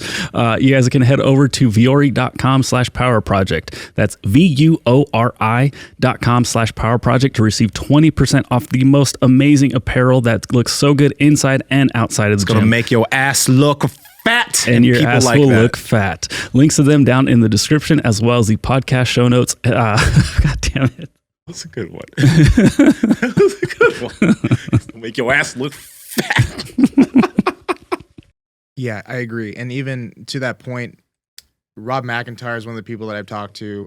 Sean Hayes, their strength coach, a couple different like executives in the WWE. And to your point, yeah, I pretty much did just that. Ask questions like, what can I do to help increase my chances, or what should I do to further help prepare? And all of them were more than happy to help in whatever way they could. And it was very, maybe shocking is a bad word, but humbling for sure, where somebody like myself, I'm just some kid from Phoenix, you know, there's not really anything going on out there. Reach out to so-and-so because a good friend of mine put in a word, or I worded something to where they felt like it was worthy enough to help me, and they did. And because of that, I have more of a direction on how to prepare, and I feel much more confident whenever opportunity comes to be ready for it. So I agree 100% with what he just said. More often than not, I think people are willing to help as long as you present yourself genuinely. Have you ever considered acting as well? Yeah, I actually have, and I took a trip back out to Hollywood and a couple weeks ago just to feel the area out. And to me, whether it's WWE or acting, I think things full circle would make more sense for WWE just because of my childhood, but I also wouldn't be against the thought of acting either. One of my students, my jiu-jitsu students, she's been in a few films. Her name's Lawson Grayson, and she gave me my first acting lesson last Wednesday, just basic how to read a script and some of the basic things that they do. And I'm going to continue doing that because why not? And it won't hurt. Yeah, it's interesting. All the little things. It's like, the way she put it, acting's easy, but then when you get in your head, it becomes really hard. Like the different things that what we're doing right now, it seems pretty natural, but now when it's on a script and you're not really thinking, now it's all of a sudden hard. Yeah, it's interesting, but I'm still learning. You're being observed, and then you're observing your own like situation, and it gets really hard to talk kind of naturally. Yeah, I think setting you up with, do you know Luke Hawks by any chance? I don't know. Yeah, Luke is an awesome guy, and who knows, maybe your start in wrestling will be you acting as a wrestler. Right. Yeah. Well, because Luke's on like some TV shows like that. Okay. Heels, and he's in a bunch of other stuff I'm not allowed to talk about yet. Nice. Yeah, I wanted to ask you about the journey from these two pictures. Oh, there's here. the 271. Yeah, who's the guy on the left? Nsima, this is obviously a doctored picture, right? Right. Yeah. There is a filter on the one on the right. I will say that. At least you admit that. You can also see that A lot of people won't. he also like lined up his abs and the serratus and also all those veins. I'm pretty sure they're fake. You can't look like that naturally. Super symmetrical and shit. Yeah. What the fuck? No. It's fake. Yeah. How did you go from left to right on this? Like, that's fucking wild. And how long it shows? 80 pounds. Damn. Yeah, Dog. 270 at my biggest, and then for that specific photo shoot, I hit 190 on the last day. Honestly, besides just the general diet stuff that I was doing in high school to make sure that I was on weight for wrestling, I just kind of implemented that, stayed disciplined with the diet, had planned cheat days so that I was on track with my things. I don't actually, your podcast with Nikki Rod, you talked about like tracking and all that. I don't personally track because I think if you can obtain the ability to make diet, it sounds cliche, but to make the diet the lifestyle. No, it's not cliche. That makes a lot of sense. Yeah, yeah. Because then at a certain point, if you're eating for internal benefits as well as external, naturally those foods are going to be lower in calories anyway, so you should be able to obtain a calorie deficit pretty easy, especially with the workload with jiu-jitsu and lifting. Like, it should be relatively easy, and if you find that you're losing weight too fast or not losing weight, then you just eat a little bit more, a little bit less. It's relatively simple, to me at least, and then that way it's a lot less stressful from the diet side of things. For that one specifically, training-wise, I'm pretty much doing similar to what I'm doing now, except I'm doing a lot more now, but the traditional for me, like training jiu-jitsu 1 to 2 times a day and then lifting about once a day. Now, real quick question. When you started training jiu-jitsu, did you start off like doing many sessions per week, or did you start off with lower sessions? Like, how did that go for you? Personally, me, yes, I was in there every chance I could. But if somebody, and I'm sure you get all the time, ask me that same exact question or what they should do, I always say start small and then build up. A lot of times with my students, if they have a demanding job or whatever, they sign up for jiu-jitsu and they're gung-ho about it in the first month. They come like 4 or 5 days a week. They find out their body can't handle it. They have to take a week or 2 off because they got injured or they're tired, and then they broke that habit and then never come back. So I always suggest it's better to do 1 or 2 sessions a week. So then that way you feel like you are needing more. And then once your body adapts, then you can add in 3, 4, 5. obviously there's people out there that are more conditioned like myself coming from wrestling to add in more sessions right off the get-go. But for your typical person, I find that to be the smartest way to go about it. And then at the start for your average person to keep the lifting and the jiu-jitsu separate unless you're able to determine the difference between a high intensity jiu-jitsu day and a lower intensity lifting day. Yeah. Because if you do a high intensity jiu-jitsu day, you can still lift, but just don't go super heavy. Go into the gym, move some weight around. Don't go too crazy with it. It's hard to do high intensity on both on a single day. Yeah, especially right off the get-go where you don't know how your body's going to react. You don't know how many calories you're going to be eating to support that, how much rest you need, so on and so forth. And the thing with jiu-jitsu, as you know, I mean, there's so many variables that are out of your control. Like you can go into a session thinking it's going to be hard and it turns out being easier. Vice versa, depending on who you're rolling with, how things go, whether you get injured or not, you never know. It's unpredictable at times. And, I'll have my set schedule where I know I'm training jits 1 or 2 times a day, and then I'm going to lift after that or prior. And generally on most days, I feel pretty good after those 2 sessions. But if for whatever reason, jiu-jitsu session was much more intense, I might have to alter my training because of it too. So that's why on the lifting side of things, I have my set days, my set workouts, but I'm not necessarily super contingent on making sure Wednesday is always this workout, Monday is always this workout. That's more so depicted by how my body's feeling day to day. Exactly. So, again, I wanted to ask, so what was going on the left side here? Like I'll just say, what was the plan and like, what were you doing to get this big if there was a plan? But the reason why I asked that, because like, did you have to do this in order to look like this? I'm thinking like bulking and then shredding. Yeah. Was that the plan, or like what was going on there? If you asked 20-year-old Jimmy in that picture, I'd probably be like, yeah, bro, bulking. Yeah. But, as you're finishing a donut. Yeah, I know. The honest answer would be, sure, bulking has its time and place, cutting has its time and place, but there's obviously a point to where you tip over that and you went too far. Where I'm at now, body fat wise, is an area where I would feel comfortable saying, yeah, I'm bulking up a little bit, or I'm not as contingent on lowering my calories to look a certain way. That right there is just a combination of lack of discipline, poor diet, no cardio training whatsoever, only lifting like 3 days a week to recover for the powerlifting training, and being in a relationship where I wasn't able to have the discipline to not eat out all the time. So with all those different variables together, 2 years and having genetics where I can put on weight pretty easily, that happens. But then at the same time too, I know when I buckle down, then I can also make the right happen. But I'm at the point now to where I realize it doesn't have to be an extreme one way or another. It's probably much easier, much more efficient to stay within 10 pounds of a weight range. Do you mind going to my most recent one? It's towards the top. This one? Yeah, that one. So that was 50 pounds in 10 weeks. Oh, come on. 250 down to 200. Nice. And so I put it in the post, but basically my training behind that, Whoa. Why? 50 pounds in 10 weeks. There's multiple pictures here too. You can slide, I think. Yeah. Yeah, there you go. What's impressive, like I'm a fan of people being big, in a lot of ways. Just as much as I'm a fan of people getting shredded. I think it's both kind of cool. What I love about the picture on the left is you're big, like you're thick. You're not fat. You're and your arms are fucking gigantic. Obviously, where you're shredded down, you look incredible. God. Got some bulk to him, right? But that means like you at 230, you're still pretty fucking lean. I liked how I looked at 230 that time around. Yeah.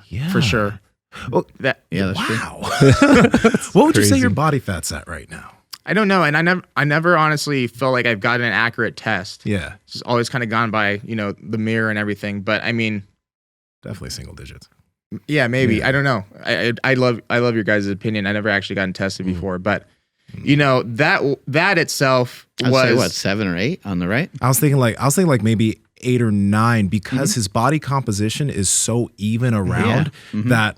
Like, yeah, I understand. You know what I mean? Like he's got a lot of muscle mass. He's got a lot of muscle too. So like, it could be 7, but like I feel like 7 would be veiny and stuff like that like too. He's super veiny already, but like guys that hold more muscle and have even body fat distributions, like that's the thing too. The even body fat distribution allows you to look really good even when your body fat might be a little higher. That's why I was like, you at 230, you would probably still look pretty fucking good and you. I appreciate athletic. Thank you. I and- appreciate it. And the way he looks on the right there, like I think, like I don't think anyone should get any leaner than that. I wouldn't unless it was like for a show. Obviously, yeah, you're Right. doing a show like that, but Yeah. that looks incredible. Like between that percentage, whatever percentage body fat he would be right there, Damn, like Jimmy. that looks locked in, and maybe even a little bit heavier than that. And the hair's locked you. in too on the right.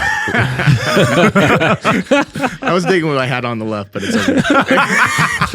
Oh, I'm sorry. Hey, I got nothing to work with, so I ain't talking shit. No, you look great, man. You look great. So now it's time to play Natty or Not. We already know Nsima's story, I think. You know, I Do mean, we? I was born with Tren in the womb. So He doesn't even work out. That's the sickening part. Right. Yeah. I mean, that was my first thought. When you see him, you can see that, right? Yeah. So what's the deal? So bodybuilding, powerlifting, that no one really cares. There are tested divisions and stuff, but people seem to be more apt to just seeing the guys lift the most amount of weight, and people are a little bit more into the IFBB pros than they are into the natural bodybuilders. But in jiu-jitsu, from my understanding, you get tested at some of these events, right?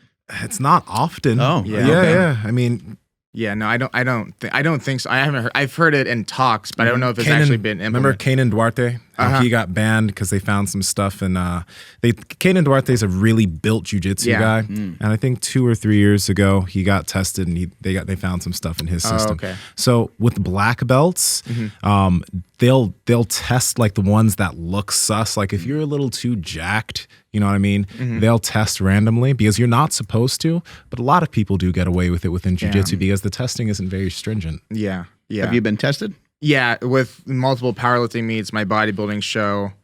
I guess those are the two. But yeah, I've ever since probably when I first started powerlifting, drug tested for USBA wasn't even a thing. As soon as they launched that, I participated in the first drug tested meet in Arizona. Of course, you go in the subject of drug tested doesn't mean drug free, but it is a representation of what I feel like I fit into, which is the drug free side of things.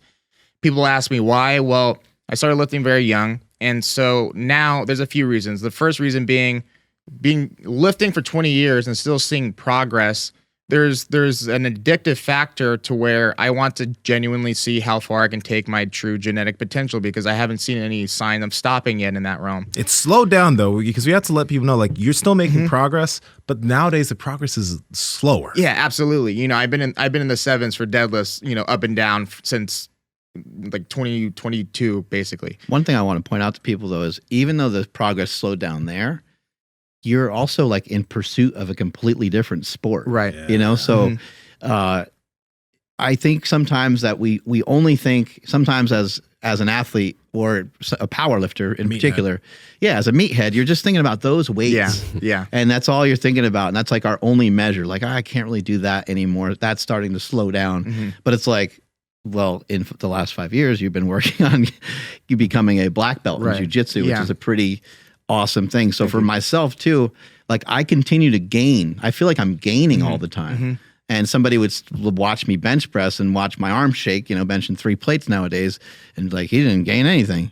But I feel like I've gained everything. I feel like I've gained, you know, the ability to move a lot better. And that is improving all the time. So while there might be some things that are a little tougher for you to get or have access to at the moment, you're gaining in so many other spots. Right. And especially like, that's why I've actually really fallen in love with the KOT movements, because they're so new to me. It's almost like starting over again, but not really, you know, but you see those beginner gains and everything. And I really like how well you can digress and then progress the movement. And it's something that really motivates me, because deadlifting, benching, squatting, you know, it kind of gets old after a while.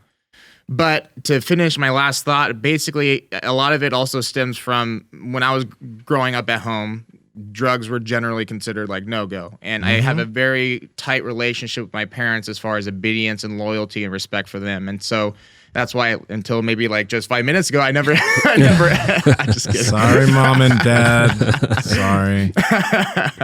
But yeah, I never even ventured in the recreational side of like drugs and stuff. And not to say it's bad if you have, but it's just a moral that I've kind of instilled in myself. So If people knew me, they would understand. But I also, if you scroll down in the comments, you might find a fake natty comment or two. Yeah. in there, So but, for the record, yeah. you are natural and you've been lifetime natural. Yes, sir.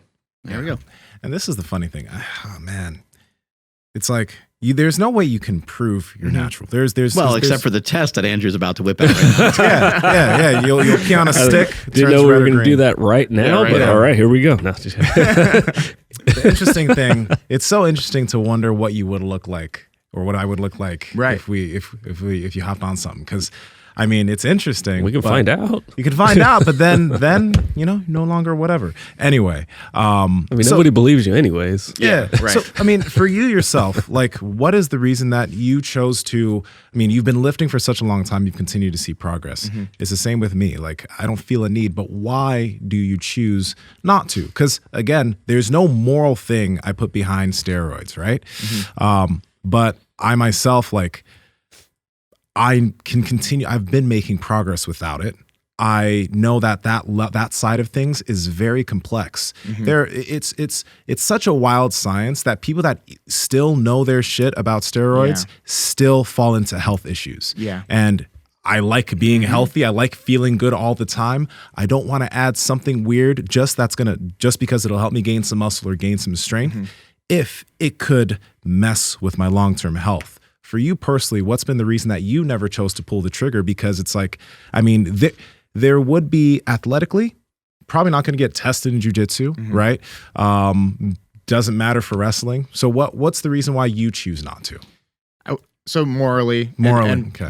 Personally, and goes back to been listening for such a long time. I don't feel a need to, where I see progress in various different fields, and to throw a variable in that's not quote natural and kind of mess that up to where mentally I think it would actually fuck me up more than it would do good, because I worked so hard for like 21 years training and doing all this stuff, getting to where I'm at now, and then adding something in that could potentially boost that progress. But then mentally I would know that it wasn't, and this is a subjective topic, but to me mentally I would perceive it as not all of my own work.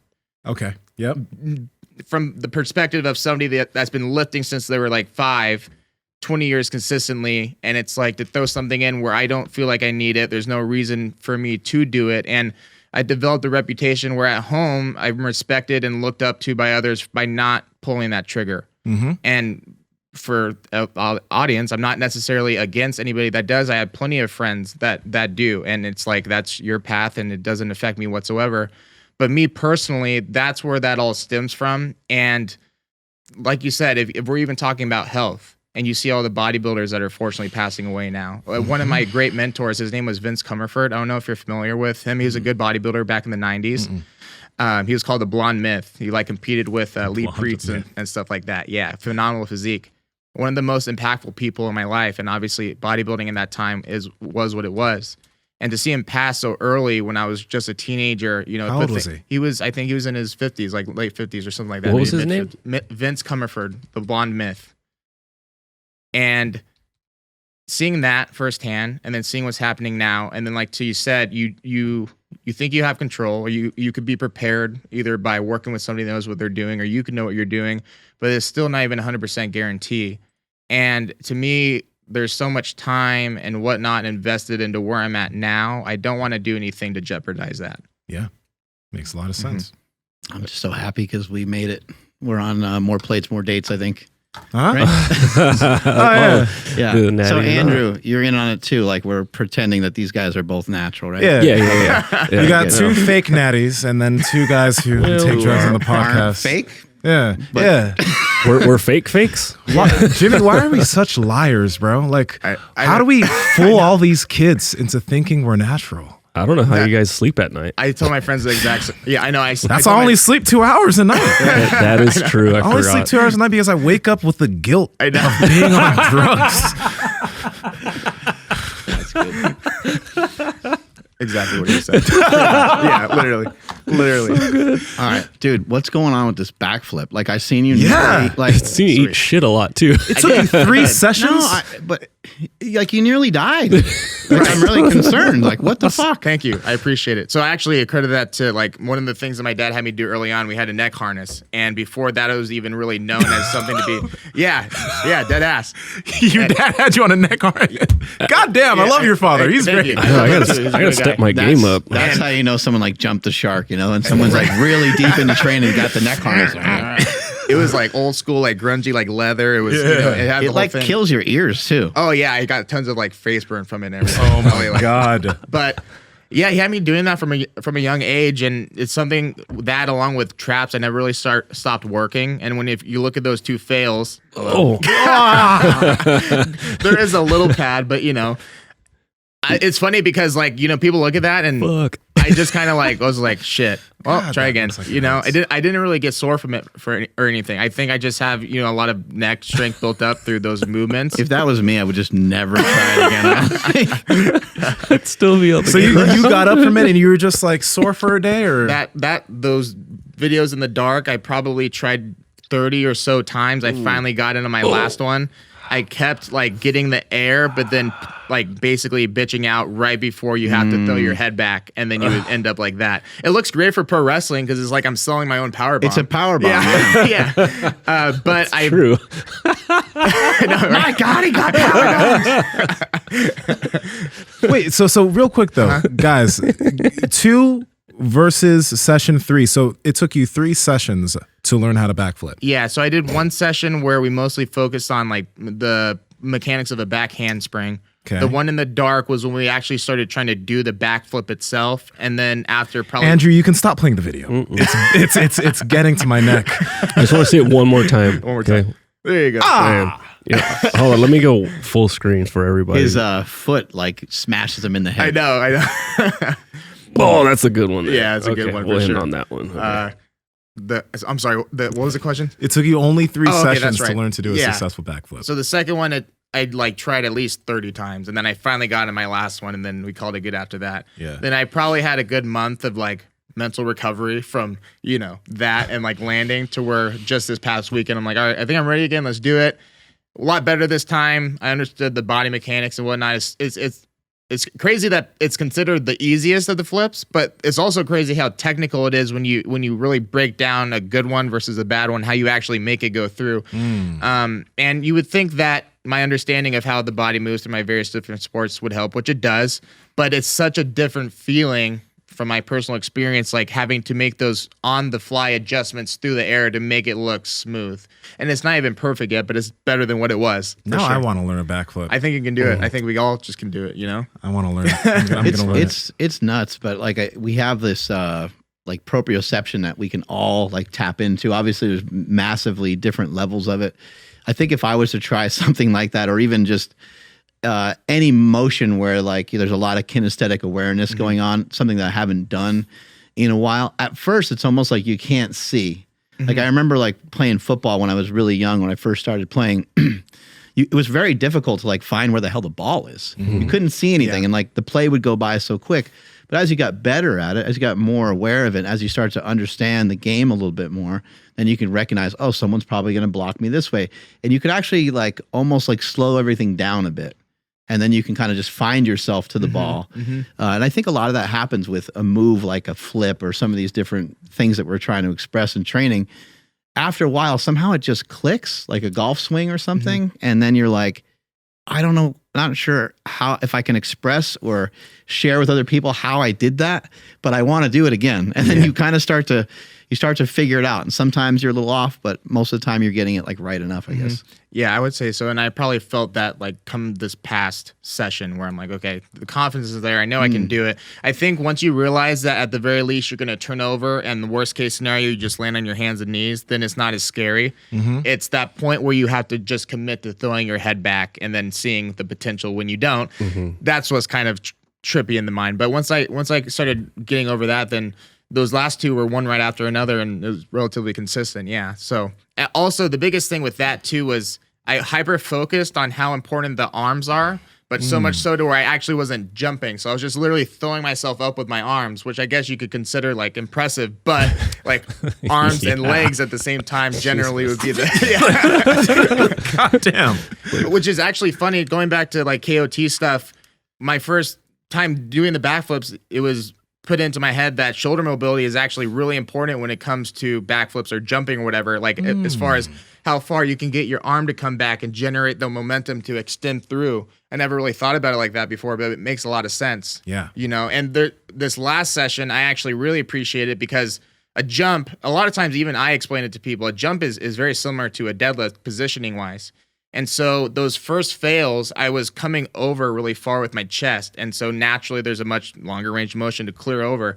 When it was explained to me more recently, pretty much almost identical deadlift position, I'm driving my legs into the ground like I would, and then just effectively getting my hips through that triple extension like I would to lock out, but now I'm just carrying that momentum through over the top. So I think it was explained to me like that. It clicked.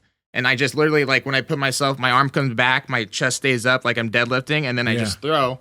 And then I see in the video, there's less range of motion where I have to go, like, chest down all the way over. Now I'm just upright, and then the back, going back is much easier.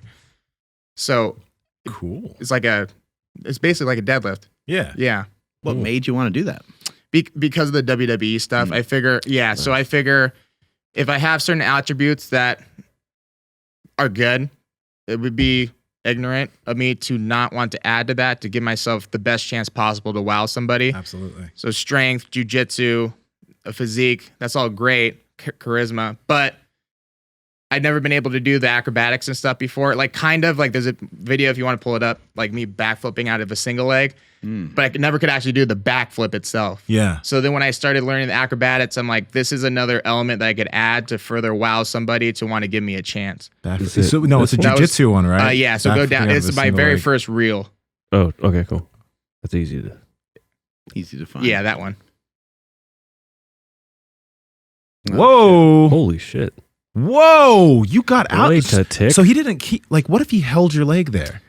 I don't know, but he did not. He didn't. So, yeah. Yeah, he didn't know what to do with it at that point. Man. He's like, what the hell did you just do? Whoop. What's so Goldberg's your favorite wrestler. You must have practiced doing a lot of spears over the years. Oh yeah, for sure. What's your favorite wrestling move, and have you tried any of these wrestling moves on some inferior jiu-jitsu practitioners?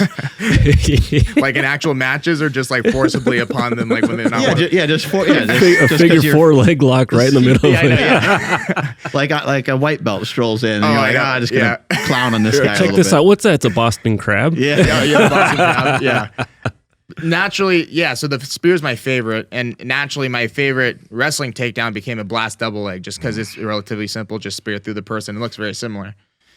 As far as like there was a time a few years back where me and my friends were messing around. We used the gis for some grips, and we're trying to like do like the jackhammer that Goldberg does and stuff, or like the suplexes that Brock Lesnar does. Yeah.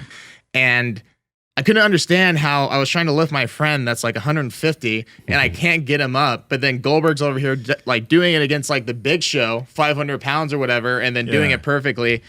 But then I started to learn, the technique behind everything too. But yeah, I played around with it a little bit, especially like as kids and stuff. Actually, if you want to hear a funny story with how loyal, there you go. Oh yeah. I think this is it. Mm-hmm. Jesus. Big he was freaking, he was huge. Yeah, he was so big back then. Yeah. And he's in pretty good shape then. Yeah. And he got in good shape again, actually. He did. Slam. He did. I'm not sure if they went against each other like a couple of times. This probably is when he jacked him right. Jeez. Maybe towards the end. Yeah, it'll come up. What were you saying? You have a funny story about there is like these, here it comes. He's getting too excited. He can't concentrate. He's got to watch Goldberg. No, we got to watch this, though. Sorry for the people who are on audio. We'll pay him. YouTube. Man, I do not even remember, like... Look how big... He's fucking... God, he's jacked. Yeah. I'd be 3 years old, pretty much like doing that same thing. He was a little bit like the Ultimate Warrior. Like the Ultimate Warrior back in the day was a little bit like this, where he'd just come sprinting to the ring. Bruh. Oh, nice. Yeah. That's incredible on both of their parts to make that happen. But yeah, the funny story is when I was 3 at Toys R Us, they had a Goldberg like stuffed thing that you could wrestle with in a Diamond Dallas Page one.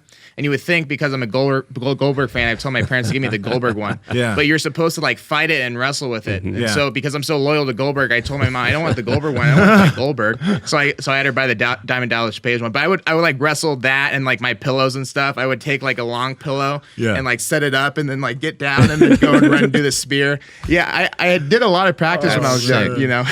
Did you or did you not go to a WWE event with a belt around your waist? I'm not one of those people. Oh, I thought we had you pinned for that. That's the best. It's the best when someone's like 40, you know, and they got the belt. They got the John Cena spinner belt, and you're just like, what the hell is going on here? Oh, and then when you see how expensive they are, it's crazy. Yeah. Oh, yeah. When I went to WrestleMania, they had a whole shop for them, and they're legitimate belts. And you got people like 3 belts walking around like Roman Reigns, you know, just world heavyweight, WWE. Like, it's crazy. Yeah. Just How much are they though? When you say, I think some of them, because they're real. So I think some of them will range up like 300, 400, depending on which one you're getting. Yeah. They're legit.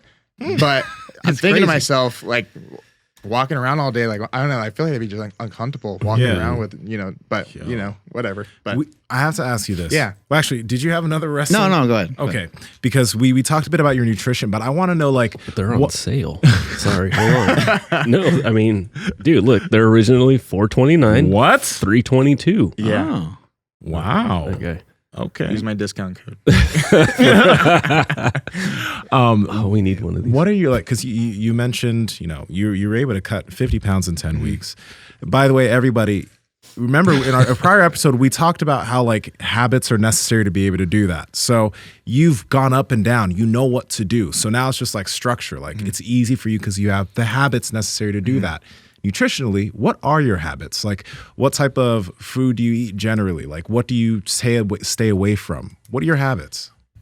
So I'll be very transparent. Up until probably that transformation, it was very unhealthy as far as extremities go, because it would be 100% one way or another. Like getting up to 250 there, eating fast food probably every single day. Still training jiu-jitsu like twice a day and lifting, but I'd be going into most jiu-jitsu practices with like 2 burritos in my stomach. But you can also counteract it because of your level of activity. Right, for sure. But then now, but at the same time too, it's like, just because I can drop 50 pounds in 10 weeks, it doesn't mean I should, because it's, as far as efficiency goes and health, it's not worth it. It's much easier, like I said, to stay within a range. Now I would say that I try to stay at an 85, 90% threshold where I'm very disciplined in what I'm eating for both internal and just being aware calorically what I'm intaking. Yeah. The other 10% is whatever comes up during the week, if I'm going out to eat or whatever. But I'm trying to really make it more of a lifestyle now, to where most of my meals are eaten with the thought of internal or just keeping my calories at a certain range.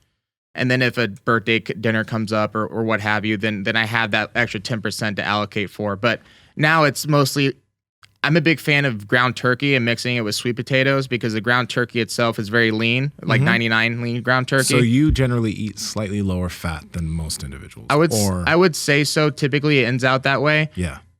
But outside of that, just your general like oatmeal, eggs, nothing too crazy. If I see something that I feel is a little bit higher in calories, I might try to take now like a half serving of that. Just trying to break old habits. The old habits of that one or the 270 picture, every single thing I got, you can ask my friends, I have to get at least 2 of. Yeah. Like mentally, if I go to, it's called Rubio's, it's like a burrito. I know what Rubio's is. Okay, cool. Yeah. If I go to Rubio's, like I feel like a failure if I don't order at least 3 things, you know? And so I'm trying to break that habit to where naturally I'm just making better choices. Like instead of 3 burritos, let's just do 1, Jimmy, you know, and then take 1 down to like a half and then have a side of like fruit, or like just make better choices overall. That not necessarily in the moment I'm going to get super shredded from this, but long term it's going to be a healthier habit that is better to maintain. Yeah. And that's the question I have for you, maintaining it. Like I found for me, one thing that helped me to be able, because I've been the same weight for like 4 years now, I think. But maintaining this body composition and weight, fasting helped me out with that, because I have better control over my hunger, because I can also eat a disgusting amount of food. Right, I bet. But my thing was like, I was always responding to hunger. So fasting helped me not always respond to hunger. I personally eat generally higher fats. I do eat carbs still, but generally it's higher fat. But for you, what are some of your keys to being able to maintain it? Because for most people, they can get lean, but because they don't have good habits as far as eating, they can't maintain that for a long time. Like they'll balloon back up. So for you, what's been the big keys in maintaining your leanness? It's going to be an answer that's very unique to me because it has to do with my goals. When I look at some of these pictures, extreme to one extreme, obviously most people say don't cut yourself cold turkey. Well, I'm one of the few people that can and just suffer through it. And so that's where picture A to picture B comes from. But more recently now, it makes sense for me to manipulate my calories up and down to maybe put on a little bit of strength, but not gain 60 pounds in a year or something like that, like I used to. So now it's like, because of the fact that my goals specifically have to do with me being able to perform, look a certain way, I need to get the whole lifestyle switch down to where I'm okay with just eating healthy for the sake of eating healthy. Naturally, your calories are lower because most healthy food are just calorically less. Yeah.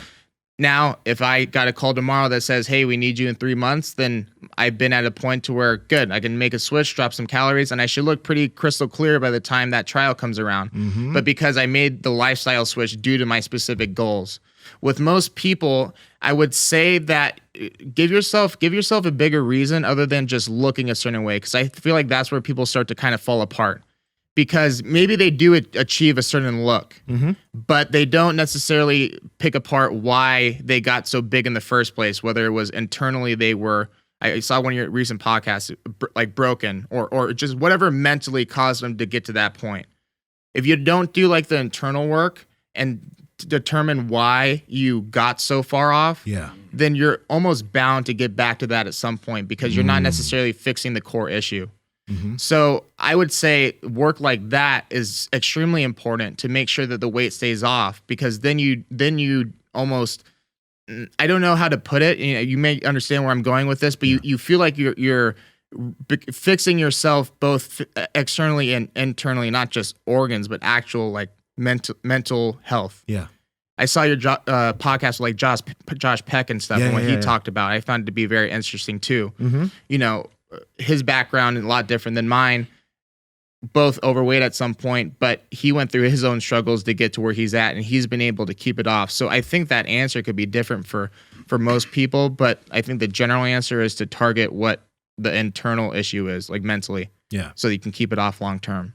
Gotcha.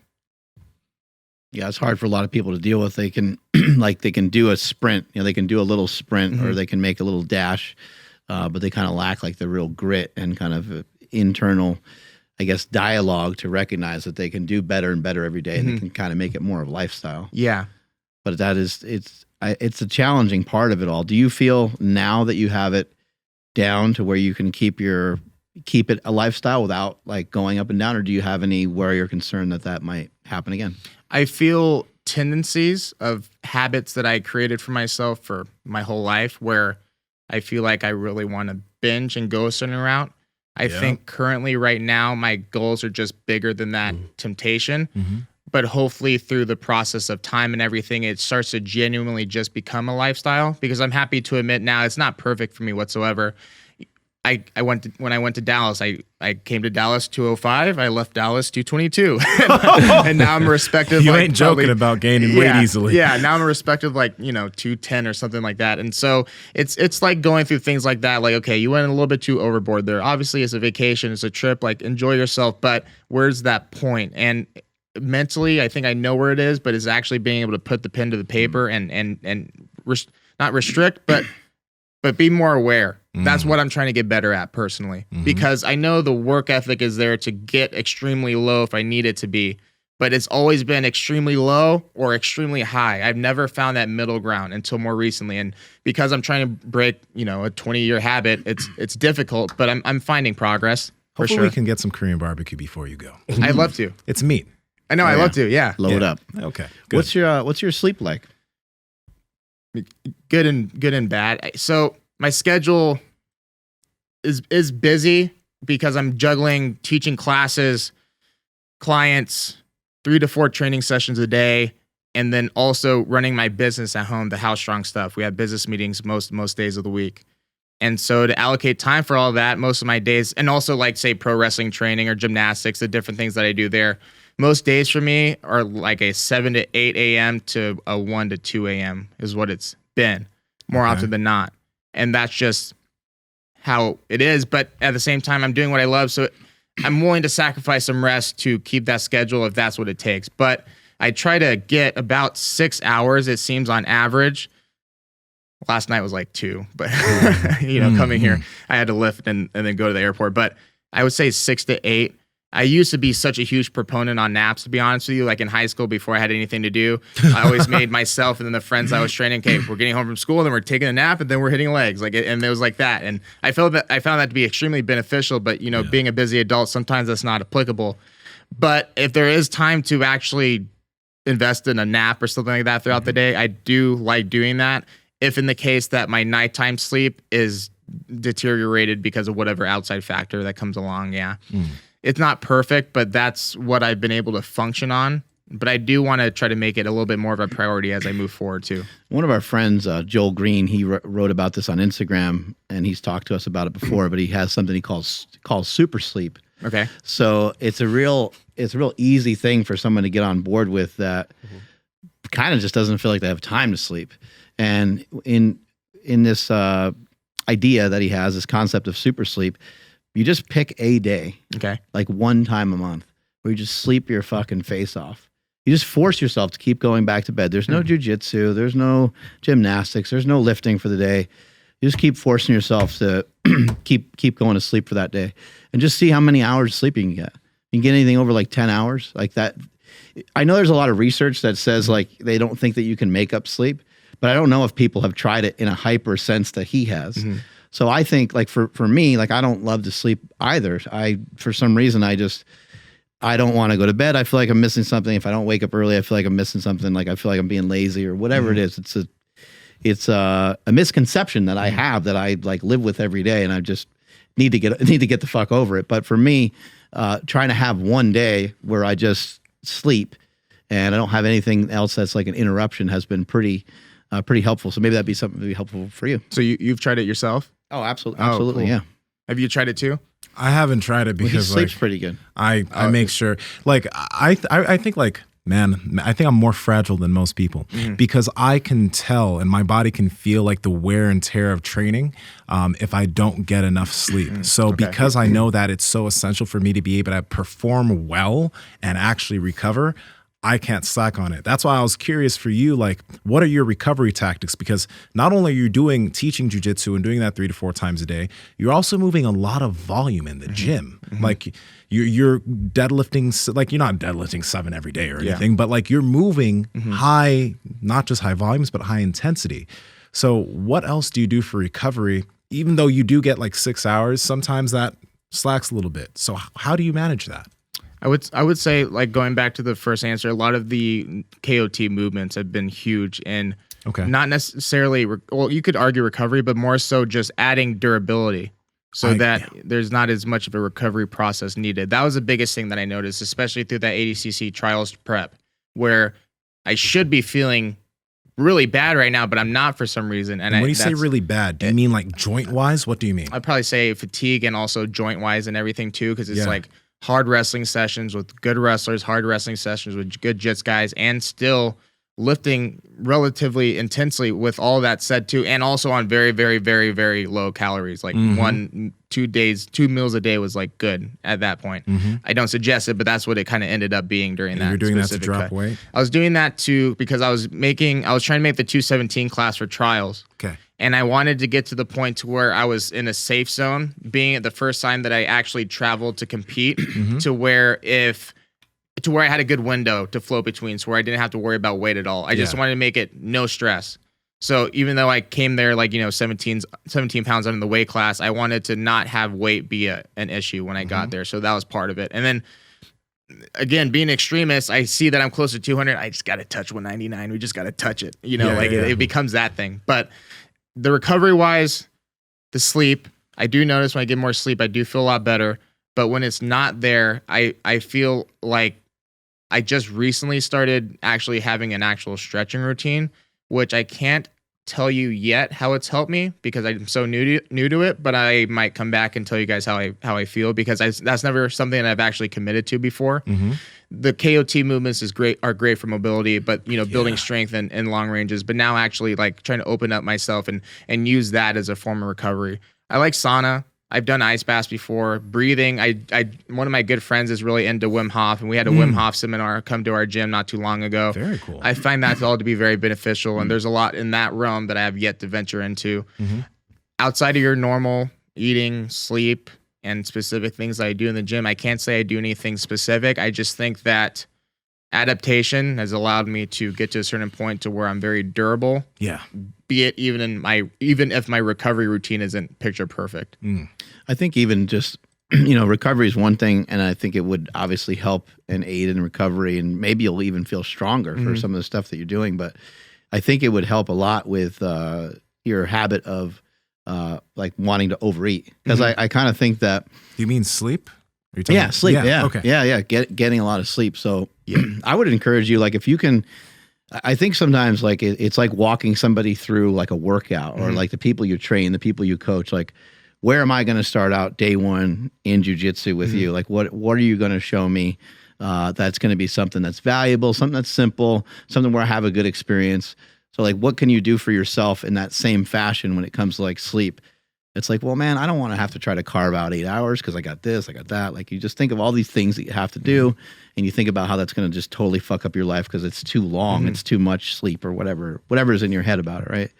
But if you just say, I'm going to work on getting to bed about a half hour earlier, for the next couple days. Like, I'm gonna work on that discipline, just like the way you worked on all your other disciplines. And then if you say, what, I'm going to try to do super sleep. I'm going to pick a day that I think doesn't have too much shit going on, and I'm just going to try to sleep a little bit longer. I mean, that implementation right there might make it a lot easier for you to stay away from something like binging. That is really interesting. I'm actually really curious about that super sleep concept. What would you suggest if you yourself or other people you worked with? Because I find that I can't shut off very easily. Maybe it's because of the caffeine intake, because I work out late at night. That's probably has to do with it a lot. You have caffeine at night? Yeah, probably. But even in general, even without that, I still sometimes have trouble shutting off my head. Sometimes, like, people talk about how as soon as they hit the pillow, they pass out. That's just never been me, even when I was a kid, before all the training and stuff like that. And so, what would you suggest if you were advising somebody with that issue? I think if you could, find a book to read, or do something like a puzzle, or like a crossword puzzle, or like something like kind of calm, something easy.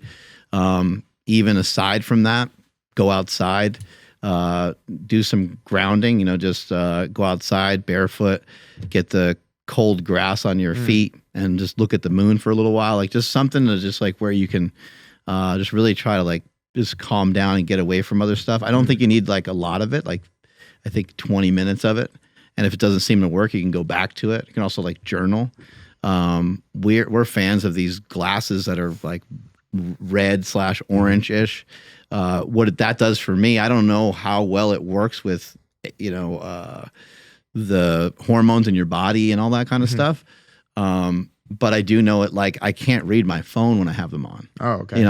Watching TV, I can kind of watch TV, but like, it's not as enjoyable. So it's like, all right, well, I'm kind of fucked. I'm just going to go to bed. Okay. And if you put them on about an hour or so before you go to bed, I found those things to be really helpful. Okay.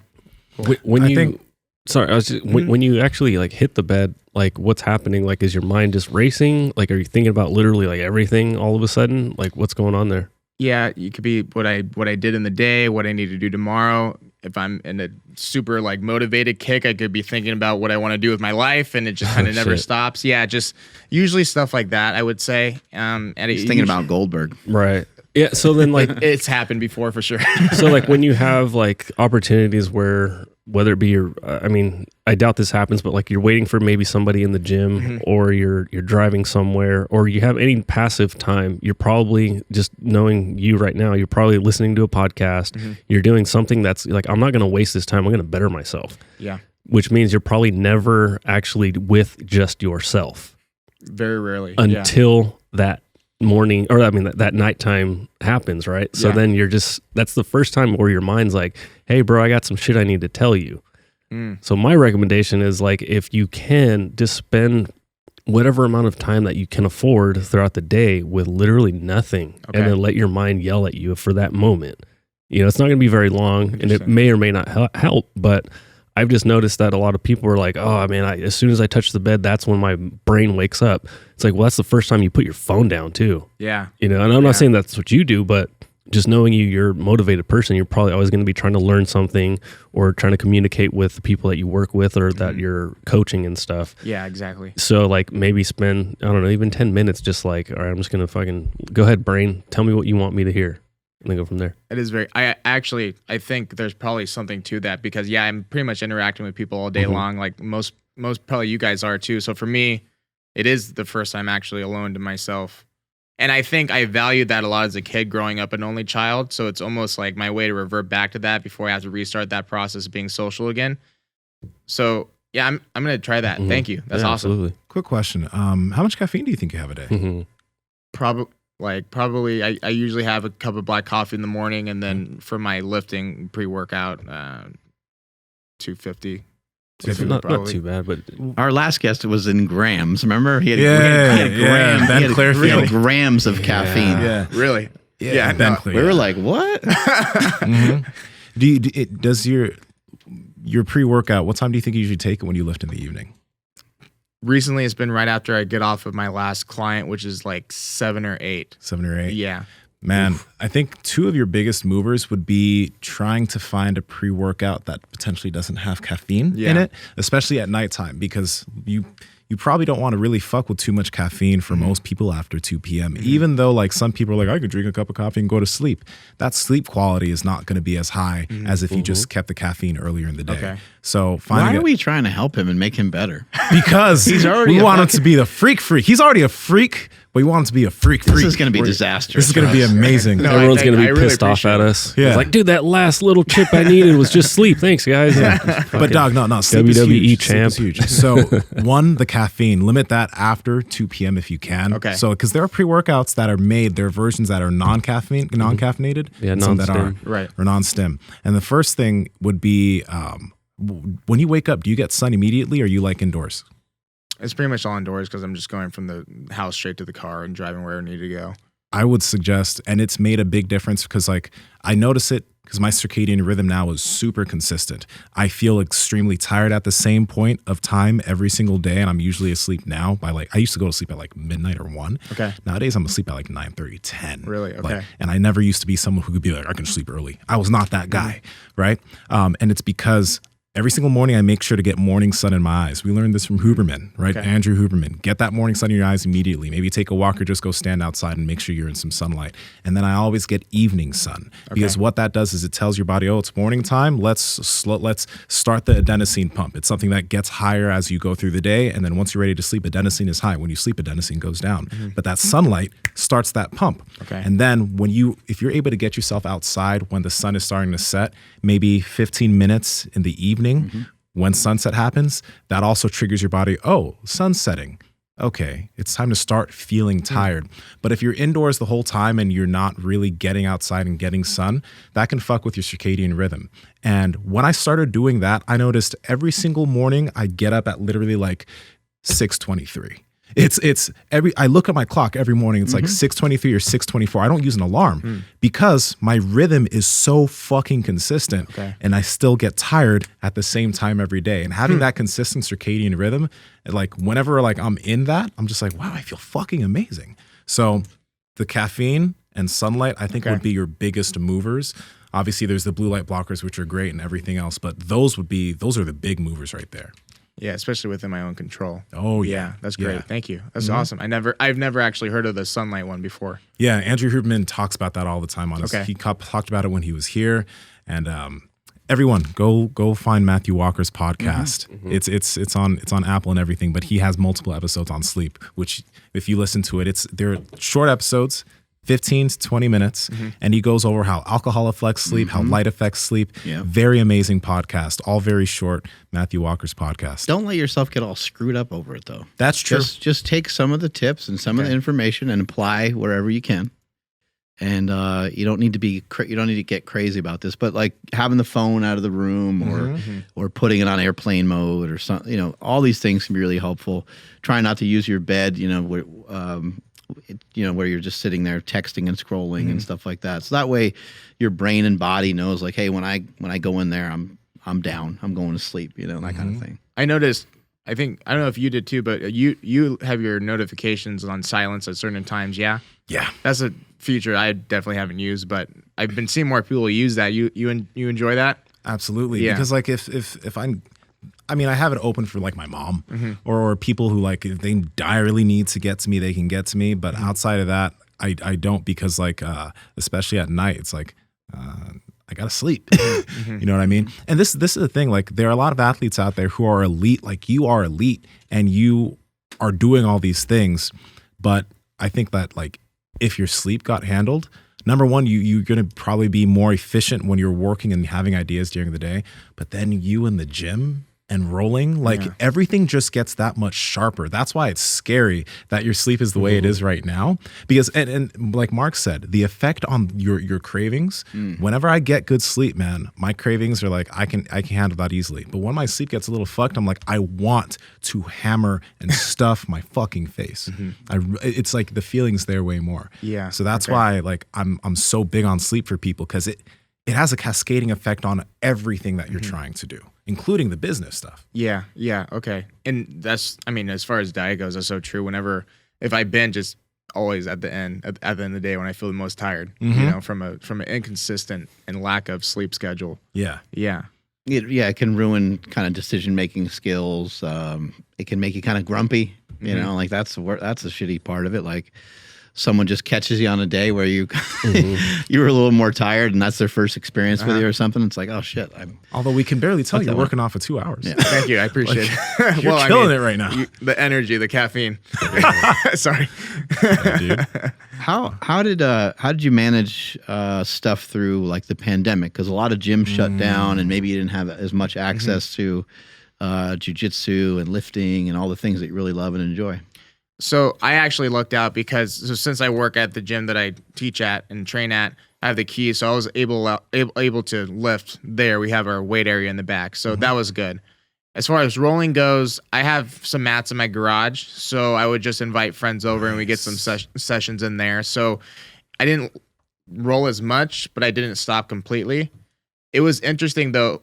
I never had as much energy as I did during the pandemic because everything that I was doing was non-existent as far as training as much and working with people and everything. So that was actually when my sleep got the worst. I couldn't sleep until like 6 a.m. on some days, and I'm just like sitting there feeling like I need to do something. Maybe it was anxiety or maybe it was actual energy that I wasn't burning, but that's when my sleep was probably towards the worst it's ever been because of that, but training wise, it was good. It wasn't really affected too much, thankfully. Let me ask you this too, because we didn't really get to like we kind of brushed over, your deadlift and your goals with that. But how have you like balanced that aspect of training? And like, what do your squat, if anything, has gone down? Which lift was affected the most?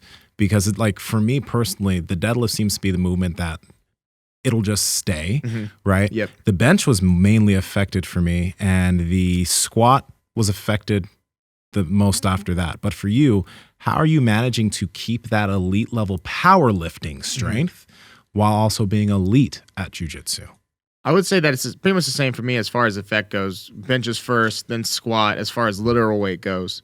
But pound for pound wise, I find that the numbers stay relatively close to where they're at. So pound for pound, what I was doing at 240, 250 is either the same, or for deadlift, actually much better. My leverage has improved drastically. Actually, this last go around, I found a way to actually maximize my length with my arms for the first time ever. So where my lockout went from basically up by my crotch to now closer to my knees. And I found that was huge. Whoa. Yeah. And I never even thought I really had long arms before until I actually look in the mirror, push my shoulders down. I'm like, my hands get kind of close to my knees. And it's like, why haven't I been using that leverage? And I finally learned how to deadlift like this past like 5 months ago. So yeah, so that was good. But to answer your question, I would say that it's really just goes back to the adaptation process of doing it so often to where I've gotten my body around a body weight where I've found is great for both the jiu-jitsu and the strength, to where I'm not necessarily affected strength-wise because I'm going so hard at jiu-jitsu, but on the flip side of that too, my jiu-jitsu isn't suffering athletically or cardio-wise because of the strength. And schedule-wise, I typically, if it's a deadlift or a heavy leg day, it is paired with a light jiu-jitsu day, or if I'm able to manage it, just completely make it its own day for the most part. Sometimes it doesn't work out that way, but for the most part, I try to keep them separate to where I'm coming into a heavy training day with a true amount of energy that I would want if I was actually competing in a meet. That's how I kind of see it. So, and then that way too, I feel like it's better because your programming will also be better because the variable of energy or lack thereof isn't as much of a factor. So if I'm basing my numbers off of a deadlift that is after 3 jiu-jitsu sessions, may not be the same if I had not done those. So I try to keep that aspect specific, especially when you get higher in the numbers, the deadlift, because as you know, it can be really detrimental if you're calling numbers that are way too high in a program or numbers that you aren't energized for. So I find programming wise is actually beneficial to stay consistent if you're trying to really increase the deadlift, to keep that separate from intense training days with jiu-jitsu for the sake of just programming alone, personally. What happened to you with that big squat? You were trying like an 800-pound squat. That's kind of how I found you, was maybe like a few months ago. You were working with a big weight. It looked, I think you were in a powerlifting meet and you like fell with a huge amount of weight, like 800 pounds. And then I think you came back and eventually squatted that weight. Kind of what happened there? And then how did you overcome your fear of like getting smashed by the weight? If it's the one that I think you're thinking of, it was when I qualified for the Olympia. And back then, I think it still is now, but back then it was single and multiply. And that was my first stint with single ply. So a lot of that was technical adaptation more than it was strength. So at the time I had my strength for certain numbers, but I wasn't keenly aware of how to load the suit, how to use the suit. And when I first failed that one time, it was scary for sure. I had 8 different spotters. It's almost like spinning out like in snow, like your car is fine, or like on ice. Right. Your car is fine, then all of a sudden you're just sliding. And the same thing happens in powerlifting gear. The lift is like totally in your control, whether it's a bench or a squat. Then all of a sudden you get like kicked out and like you're on the ground. You're like, I don't even understand what happened. That's exactly how I felt. And so after the first fail, I needed to get that squat specifically to show that I could walk it out to then qualify for the Olympia, because I did a qualifying number at a UPA meet, but it was on a monolift. So then when I sent the thing into the head of the USPA, he said it didn't count because I didn't walk it out. So then we did an actual walkout video to show him I could walk it out with the same weight, but then I failed. And I'm like, crap. So if I didn't get that, I wasn't going to qualify for the meet. And there's a lot of people banking on me going, and I wanted to do it myself. So what I did wrong there, I just loaded the suit incorrectly, and I just basically trusted, I hope it's just a technical error versus an actual strength issue. And it was, and I was able to fix it and come up through the squat. So it ended up working well. But then, ironically, fast forward to the Olympia, like I said, went for 804, which was the junior IPL record at the time, came forward out of it, had to dump it, and then it being the shit out of the back of my head. And I'm surprised. This right here. This is what we were trying to find. Yeah. Yeah, it happened so quick. Yeah, it looks like you got strength, and then boom, it's gone. It's wild. Yeah, I'm just like. Oh, you went out too, huh? Were you out? I wasn't. I was visually there, but he's grabbing me. He's like, "You good? You good?" I'm like, "Yeah, I'm good. I'm good." And my legs are like dangling. Why? What happened there? You kind of passed out briefly, maybe. I felt oxygen. That, and then I also just felt myself come like an inch out of position forward. And with handling weight that's obviously well over your raw max, like every inch you're out of position is only going to work against you there. So at that point, I'm not strong enough to maintain that position. I just had to dump it going forward. Yeah, there's so much pressure on you. Like when you are lifting that kind of weight, in a lifting suit. Did you blow out your eyes and like all that shit too? Yeah, I did. I also, I don't know if I should talk about this. I also crapped my pants in that same meet deadlifting. Oh shit! So you still went on to go for deadlift after that? Yeah. So it's Where's like, that video? What the fuck? I knocked myself. Well, that actually wasn't visually shown, but you know, just take my word for it. Yeah. Yeah. It was like I hit my head and like, all right, on the bench. I'm like, all right, on the bench. But there was like a big ass bump on the back of my head, and I was like, how do I not have a concussion from this? But then on the way home, hey Jimmy, how is? And I'm like, no. Oh, and no. then I'm like, okay. Whoa. so I never got it checked out, but I think I might have concussed myself a little bit from 804 You concussed yourself and you shit your pants Damn. all in the same day. In the same day. Did you end up finishing with a total? I did. I got second in that meet. I lost to a guy from Russia. So not bad. it was all right. And but like, and you really like shit yourself, or it was just like, I stained squirt. my underwear a little bit. I didn't take note of the exact, level. I just knew that It there was wasn't a lot good. of pressure. My mom was watching, got nervous, and then, just let it go. But did this happen like at the beginning of the lift? And Did you your proceeded cheeks to- catch it, So- or did it hit the undies? Well, the suit's just so powerful. Nothing seeps through that. It Yeah. locked it in. In my experience, it's happened a few times. Can't believe I'm talking about this, but Part of it's the like show. typically like towards the top where you're trying to just push your hips through, and then that pressure on the belt just maximizes it. And it's just like, Oh yeah. there's sometimes in videos. I'm gonna assume that this has happened to people besides me. It's here. happened Okay, to pretty cool. much Yeah. Yeah. Okay, cool. But it's funny because in videos where I've actually seen it, it's like I'm going, it's like, oh, it's going up, and then I like slow down a little bit because like I'm like, Yeah. You can tell the point where it starts like, oh, why'd you slow down? You had it. Don't ask me questions, all right? Chipotle and powerlifting don't go well together. Who knew? They do not. They do not, for sure. Power Project family, how's it going? Now, I want to talk to you guys about Within You hydration specifically.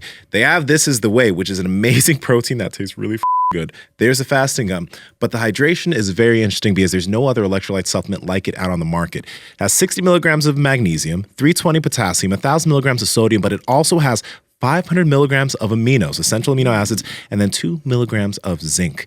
2 amazing flavors, blueberry lemon and a salted caramel. That's you, Andrew. That is me. So, guys, favorite. you know how important electrolytes are? They help you perform better. You don't get cramps during workouts. And, with the diets, you need good electrolytes. So, Andrew, how can they check it out? Yes, that's over at markbellslingshot.com. And at checkout, enter promo code PowerProject10 to save 10% off your entire order. Links to them down in the description, as well as the podcast show notes. Yeah. Oh man. Well, okay. We gotta hit up a good poop story if you have one later. But Okay. I do want to ask you about cardiovascular, like your cardio, Okay. and jujitsu. Because one thing that a lot of people say is that you can't really be a muscle-bound guy and have good endurance. So for you, do you have any problems with endurance? If you don't, how do you think you've handled that? Because when you have more muscle, like most people are not able to have good cardio with that. So how do you navigate that? Jiu-jitsu wise, especially right now where I've really found my groove, I really don't, genuinely. Even if I'm not training super hard for a competition, I could probably push myself to go an hour and a half straight in a competition class, like nonstop rolling. And there's cardio aspect to it for sure. But one video that impacted me that I saw when I first started jiu-jitsu was Gordon Ryan talking about just efficiency and how you don't necessarily have to be cardiovascularly impressive. But if your efficiency is on point, then there's just less energy expenditure all around. And so it'll come off like your cardio is amazing, which sometimes it is. But more than anything, you are very timely in where you're expending. And then you know the places where you can recover. And then that's how you can go 20, 30 minutes in a match. Like the first video we pulled up when I was shirtless, I had 2 30-minute matches that day. And the promoter was like, if you guys don't tap each other out here, I'm going to have to keep going. I'm like, it's fine. I can go all day. But it's more so like just once it finally clicked to me how to be relaxed. And actually, I was going to compliment you because I was watching your match against Chad Wesley Smith. And your demeanor is it's phenomenal. Extremely calm. You make your movements when you need to, but you're not crazy. You're a good practitioner, but you're very calm, like almost more than you would see in most people. And I wanted to compliment you on that, but that's exactly what, in my opinion, makes somebody look like they have good cardio versus not. Yeah. Gordon Ryan also said, I don't know how true this is, but you can only hit a certain point of cardio. Like your cardio can only get so good. I don't know how true that is, but I think it sheds light on the opinion that, or the concept that with efficiency, it's almost irrelevant. Because let's say if I was doing what Mark does and run all the time, I'm probably better than your average person, but I probably couldn't outlast Mark at all. Yeah. Because there's a different cardio when it comes to grappling and running. But it may be not even a cardio thing, but again, just Mark's really efficient with his energy usage with running, just like you or I am with grappling. And I think that's the bigger thing. In fact, in high school, one of my biggest problems was I was more muscular than other kids, but I never really understood the concept of being relaxed. And I would die by the second period. And my coaches would yell at me all the time. And it's like I'm working harder than everybody else in the room.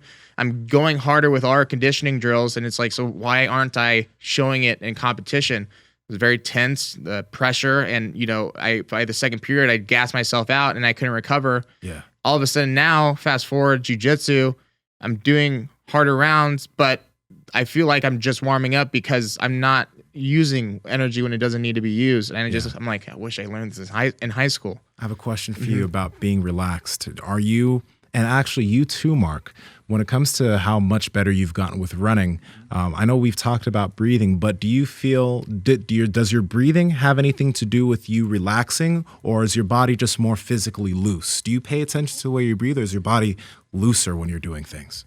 Both, in the respect that I don't have a specific breathing pattern or breathing strategy that I try to obtain, but I'm focusing on two things. Is the opponent breathing harder than me? If so, then I'm probably winning. Yeah. And on the other end of that, I try to make it to where, and whether this is efficient or not, but I always try to start breathing through my nose and end breathing through my nose, because I feel like as soon as I start to have to breathe through my mouth, I wasted energy somewhere.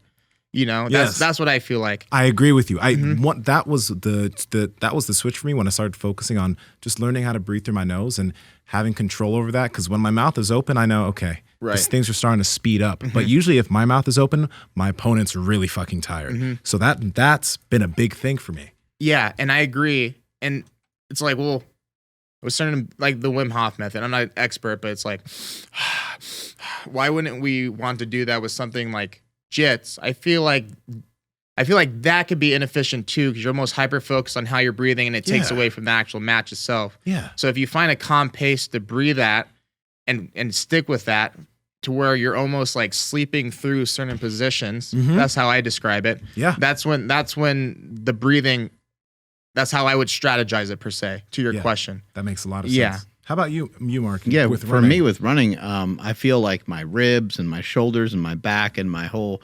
like traps and everything, I feel like I can relax that a lot more when I'm breathing in and out of my nose, and to just feel more fluid. I mean, anybody listening to this right now, you can just breathe in and out of your mouth a lot, and like almost like hyperventilate a little bit, and just do something simple like bend down like towards your toes, and you're going to find that like everything's just like a little tighter.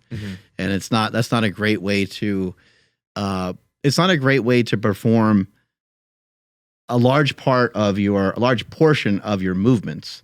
Now there's going to be some portion of your movements that you do want to breathe differently, and there's time and place for everything. If you're sprinting or something like that, you might be taking things to a point that your body's not currently ready for. And if you're only trying to nasal breathe in those spots, that might be a decent training method to get you to a new spot, but it also can be a little dangerous. So you got to kind of, find that kind of happy medium. But for me personally, I found it really helps me relax. I think it's helping me recover from running easier. And it was also a nice challenge. It's like, okay, well, I got some jogging down. Let me see if I can go from like jogging to like running. Like I'll run a little faster. I'll get a little bit better time. Okay, that went pretty good, but man, I really am breathing pretty goddamn loud when I'm doing that. Let me see if I can calm that back down. Oh, it kind of turns out I need to go back to like jogging at a slower pace to do the nasal breathing. Okay, well now let me see if I can run, now it just gives me more variables to deal with. Off of that, my question is, because it's funny because generally jiu-jitsu would be more cardio intensive than lifting. However, I get more out of breath from lifting than I do jiu-jitsu more often than not. With powerlifting coming from that background, have you guys found it tricky or just counterintuitive with how you would brace your core with the Valsalva maneuver and getting intra-abdominal pressure? Do you guys find it counterintuitive with how you breathe during running or how you breathe during jiu-jitsu? Like, especially when you first started, being so used to using your air to maximize tightness, and now we're trying to use it to stay loose. I found at first it was a little bit tricky, but then I caught on soon enough. But I was always curious to hear how your guys' perspective is on that. I think it can be a little confusing at times, and it's hard to like relax, or it's hard to like just like calm yourself down a bit. I think a lot of the bracing and stuff that we did in powerlifting, I think it's important. But you mentioned the word efficiency. Like when you're efficient, then like we're not even really talking about bracing. Like, let me see you squat. Oh, you squat 900 pounds. Like, could it be improved? Could you brace harder or brace differently? Maybe. It's sometimes hard to tell on whether these practices are there just because they're tradition, or are these practices actually really essential to certain movements. I see. I would say, like, if you were to squat and you're to brace yourself, even without any weight on your back, you can probably create so much pressure that you'll hover and you won't squat down very low. And then if you let air out, you can kind of like, you can kind of let yourself go. So it kind of depends on how you're lifting. Like if you're doing ATG stuff and you're trying to express more ranges of motion, then maybe we do want to breathe in and out of the nose and be very calm. And we're doing an ATG split squat. I saw at the seminar, there was a lot of people doing an ATG split squat. A lot of the coaches were giving great instruction. And I went over to a couple of people because the coaches they're looking at so many different things at one time. I put my hand on a guy's shoulder and I said, breathe. And the guy was like, oh yeah. And he started to breathe calmly and he went into like a much better position. He gained like 3-4 inches on the range of motion he was working on. And then he was able to breathe, relax, and even go further. I see. So I think it depends on the movements that we're doing. If we're doing bodybuilding, I found it to be a nice challenge to try to superset or to try to get through sets, mainly breathing in and out of the nose. There is also like a feedback factor though of lifting where like making like a oomph or a little noise might be something you're accustomed to. And in your own head, if that's something that you've practiced a lot, when you go to lift, only breathing in and out of your nose, it might be akin to like driving around in like a Tesla where it doesn't have that same vroom. And maybe you kind of like that. So I think you got to kind of pick and choose when you do some of this stuff. But breathing in and out of your nose for sets of 8, and you want to do a set of 12 and 9, 10, 11, 12, you're making a little bit of noise. You're breathing in and out of the mouth a little bit. I don't really have any problem with that. But I do think the nasal breathing is huge. And I think it can really help bring up somebody's conditioning. It's a simple thing to be able to mess with. To that point about changing it for ATG stuff, specifically the Jefferson curls where I've done the exact opposite because that's where I get the most range of motion out of it in general. And it's like it's really meant to build strength with the spine and flexion. And so if I'm bracing my core through air, it's like you're kind of being counterproductive in what the purpose of the movement is, I found. So it's like I need to be as loose as possible so that the lumbar actually takes the majority of the load. And then again, like it's basically like a lot of these movements just like weighted yoga in a sense. You hit a position in yoga or stretching and that last little bit like completely relaxed. You bring up a really good point. You can blow out easier. I found you can blow out easier through your mouth. So that is a really good point. Okay. And part of the whole Wim Hof principle is to get your oxygen and your CO2 to have a better ratio between the two, because in your brain there's no sensor for lack of oxygen. It's just in ratio to your CO2. And so you want to try like Wim Hof stuff, which might be effective for you guys. If you are getting winded at some sort of jiu-jitsu thing that you guys are doing or whatever it is that you're doing, you can try to blow off a lot of CO2 and you should be able to recover quite a bit faster. It's actually interesting. If you just like, blow out a lot of air, you'll feel yourself getting, you'll be back in breath rather than out of breath quicker.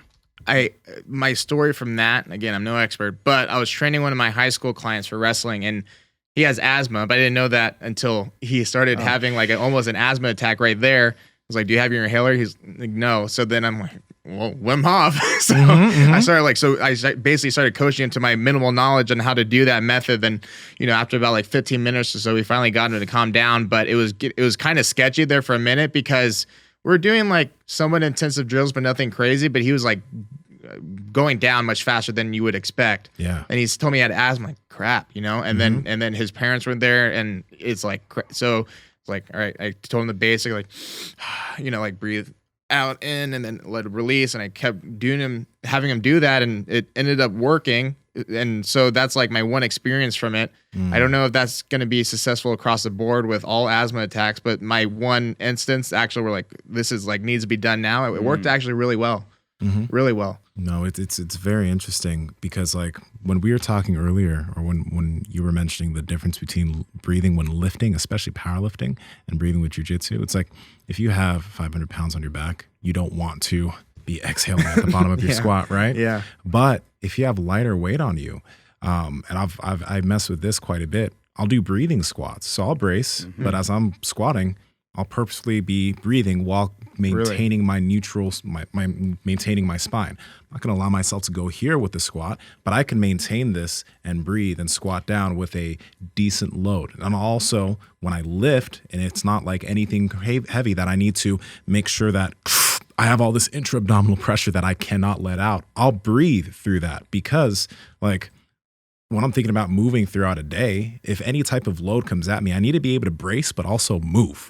Like I can't just brace and stay like super stiff. Yeah. That's necessary when it's a super heavy load, deadlifting super heavy, squatting super heavy, even benching super heavy. But outside of that, in my other lifts, I focus on breathing because a bad habit that a lot of lifters have is they'll stop breathing when they're doing other types of lifts. Like they'll do bicep curls and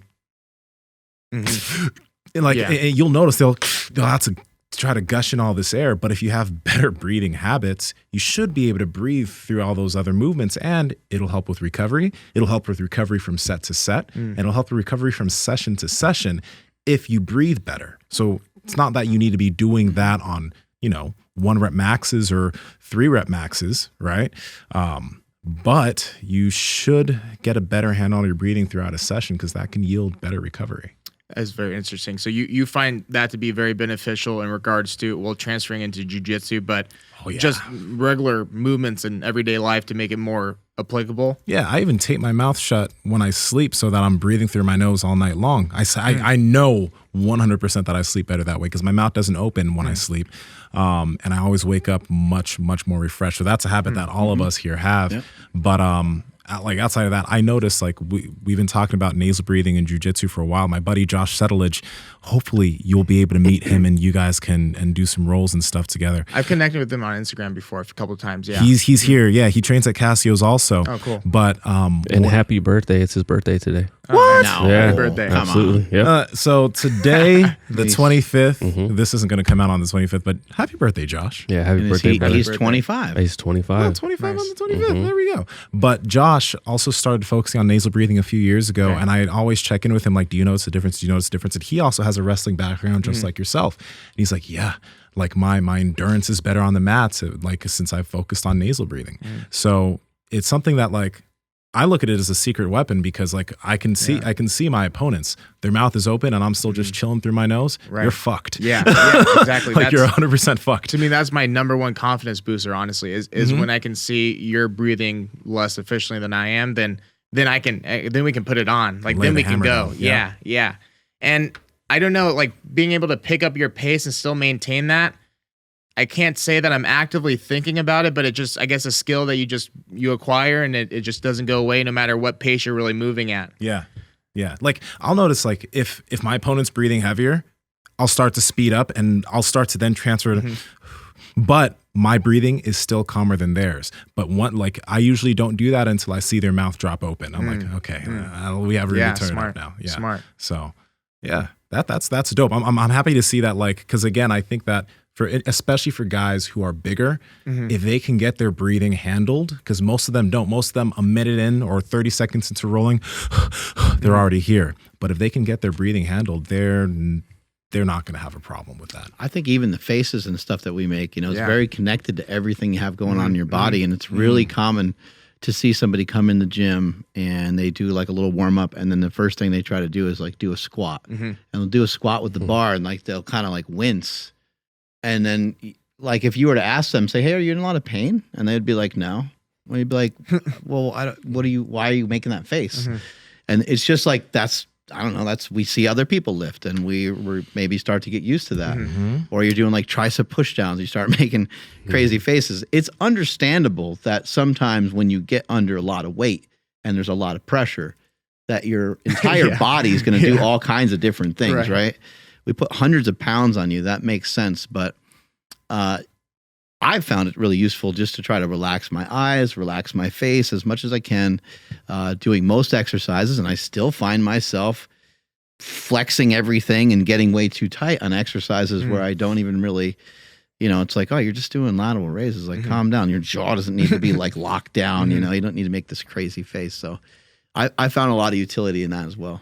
It's funny too, because you think about, I don't know, like bodybuilding videos, and Ronnie Coleman, legend, but he's doing like your basic like movements. So like a lateral raise is like, it becomes like one of these, and it's like, why, but it's my jiu-jitsu comparison of that is I always tell people that if you're in danger, if you feel like you are, always play poker face, because sometimes if you play poker face well enough, the other person might actually think they don't have it when they do. Now with leg locks, you get into some like hasty territory with that, but I have been in the situation in the past where, I'm not saying this is smart, but where they might have a deep, like, let's just play it safe with an ankle lock, basic ankle lock, and they're cranking it, and I feel it. But you play poker face and they see that and they're like, oh, I don't have it. And they move on to something else. But like realistically, I was probably like a couple inches away from tapping. And and so but if I'm the guy on the other end, I see wincing and I'm like, oh, I'm so close. I put even more on it. So I always suggest to people, like, be able to tell when you need to tap, but don't necessarily tell them that you're about to, because you actually might get out just because you played it well off with your face. Yeah. Man, let me ask you this, especially being as strong as you are, with the whole like NoGi, the whole metagame is like the leg game, right? And obviously I can tell by your videos, you understand the leg game well. Do you ever get concerned with heel hooks? I like to think that I'm aware of what positions that I need to start thinking about safety in, if that makes sense.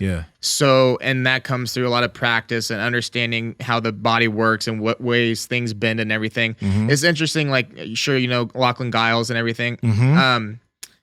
His perspective is interesting because he's actually an expert on knees itself. So he's teaching people how to do heel hooks and everything, and he's an actual specialist on knees.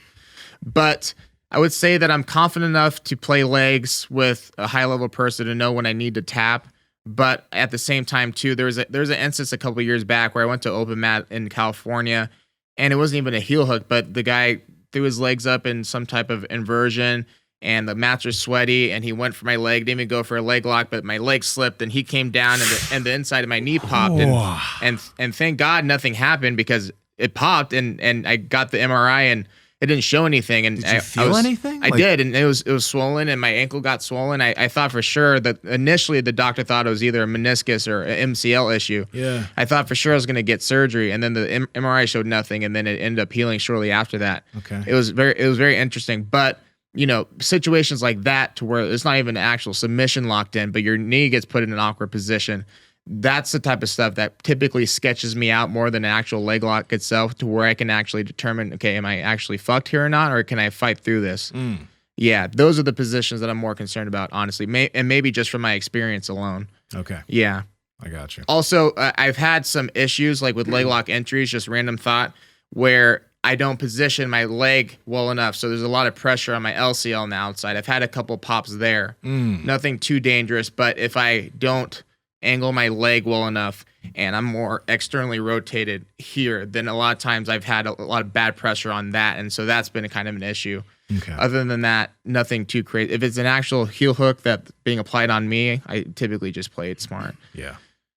By the way, I want to encourage people, as he's mentioning all of this with the popping in the knees and shit, understand that this isn't all of jiu-jitsu, because so many people are like getting into jiu-jitsu now, but that's a big concern for people. Injury. Understand that tapping is a thing. Like, number one, if you're a big, strong person and you go to jiu-jitsu and you're in a place where you can get tapped, tap. Don't be stubborn. Right? Either verbal tap or tap, because most of the time when people get themselves injured is because they are being too stubborn with tapping, and their opponent doesn't know, like, oh, is this not working? Okay, let's do it a bit more. Snap, crackle, pop, because the person doesn't choose to tap. So that's always there. You should always tap when you want to. And secondly, like, you don't have to do the leg stuff. Like, you can learn it, but typically people are very safe with those things, right? So injury doesn't have to happen within the martial art. I know people who have gone with jiu-jitsu 20 years and they haven't gotten injured. But it's just something where, you know, just be careful. That's all. It's not like Cobra Kai. It's not like Cobra Kai. It's not like Cobra Kai. I'm sure. Love that show. I'm sure. Yeah. Andrew, take us on out of here, buddy. Absolutely. Thank you, everybody, for checking out today's episode. Please drop us a comment down below and make sure you guys like today's episode and subscribe if you guys are not subscribed already. Follow the podcast at MB Power Project all over the place: TikTok, Twitter, Instagram, Discord. That's links down below. Sorry, thank you, Nsima. And then my Instagram, TikTok, and Twitter is at I am Andrew Z. Nsima, where you at?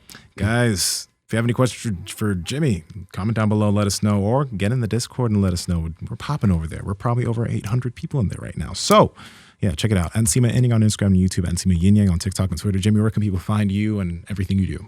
You can find me on Instagram at jhouse182. I have my own YouTube channel as well, Jimmy House. Nice. My business, www.teamhousestrong.com. If you're interested in purchasing any House Strong merchandise, you can find that on there. We got baseball tees, t-shirts, tank tops, rash guards, stickers, the whole 9 yards. And the last thing I just want to say is... You guys have headbands? Not anymore, but we're going to restock soon. Let's go. Okay. The last thing I just want to say is thank you, all of you guys, for the opportunity. I really enjoyed myself. Thank you guys very much. Nice. WWE, here he comes. I'm at Mark Smelly Bell. Strength is never weakness. Weakness never strength. Catch you guys later. Bye. How'd that kratom hit you? Did you feel it?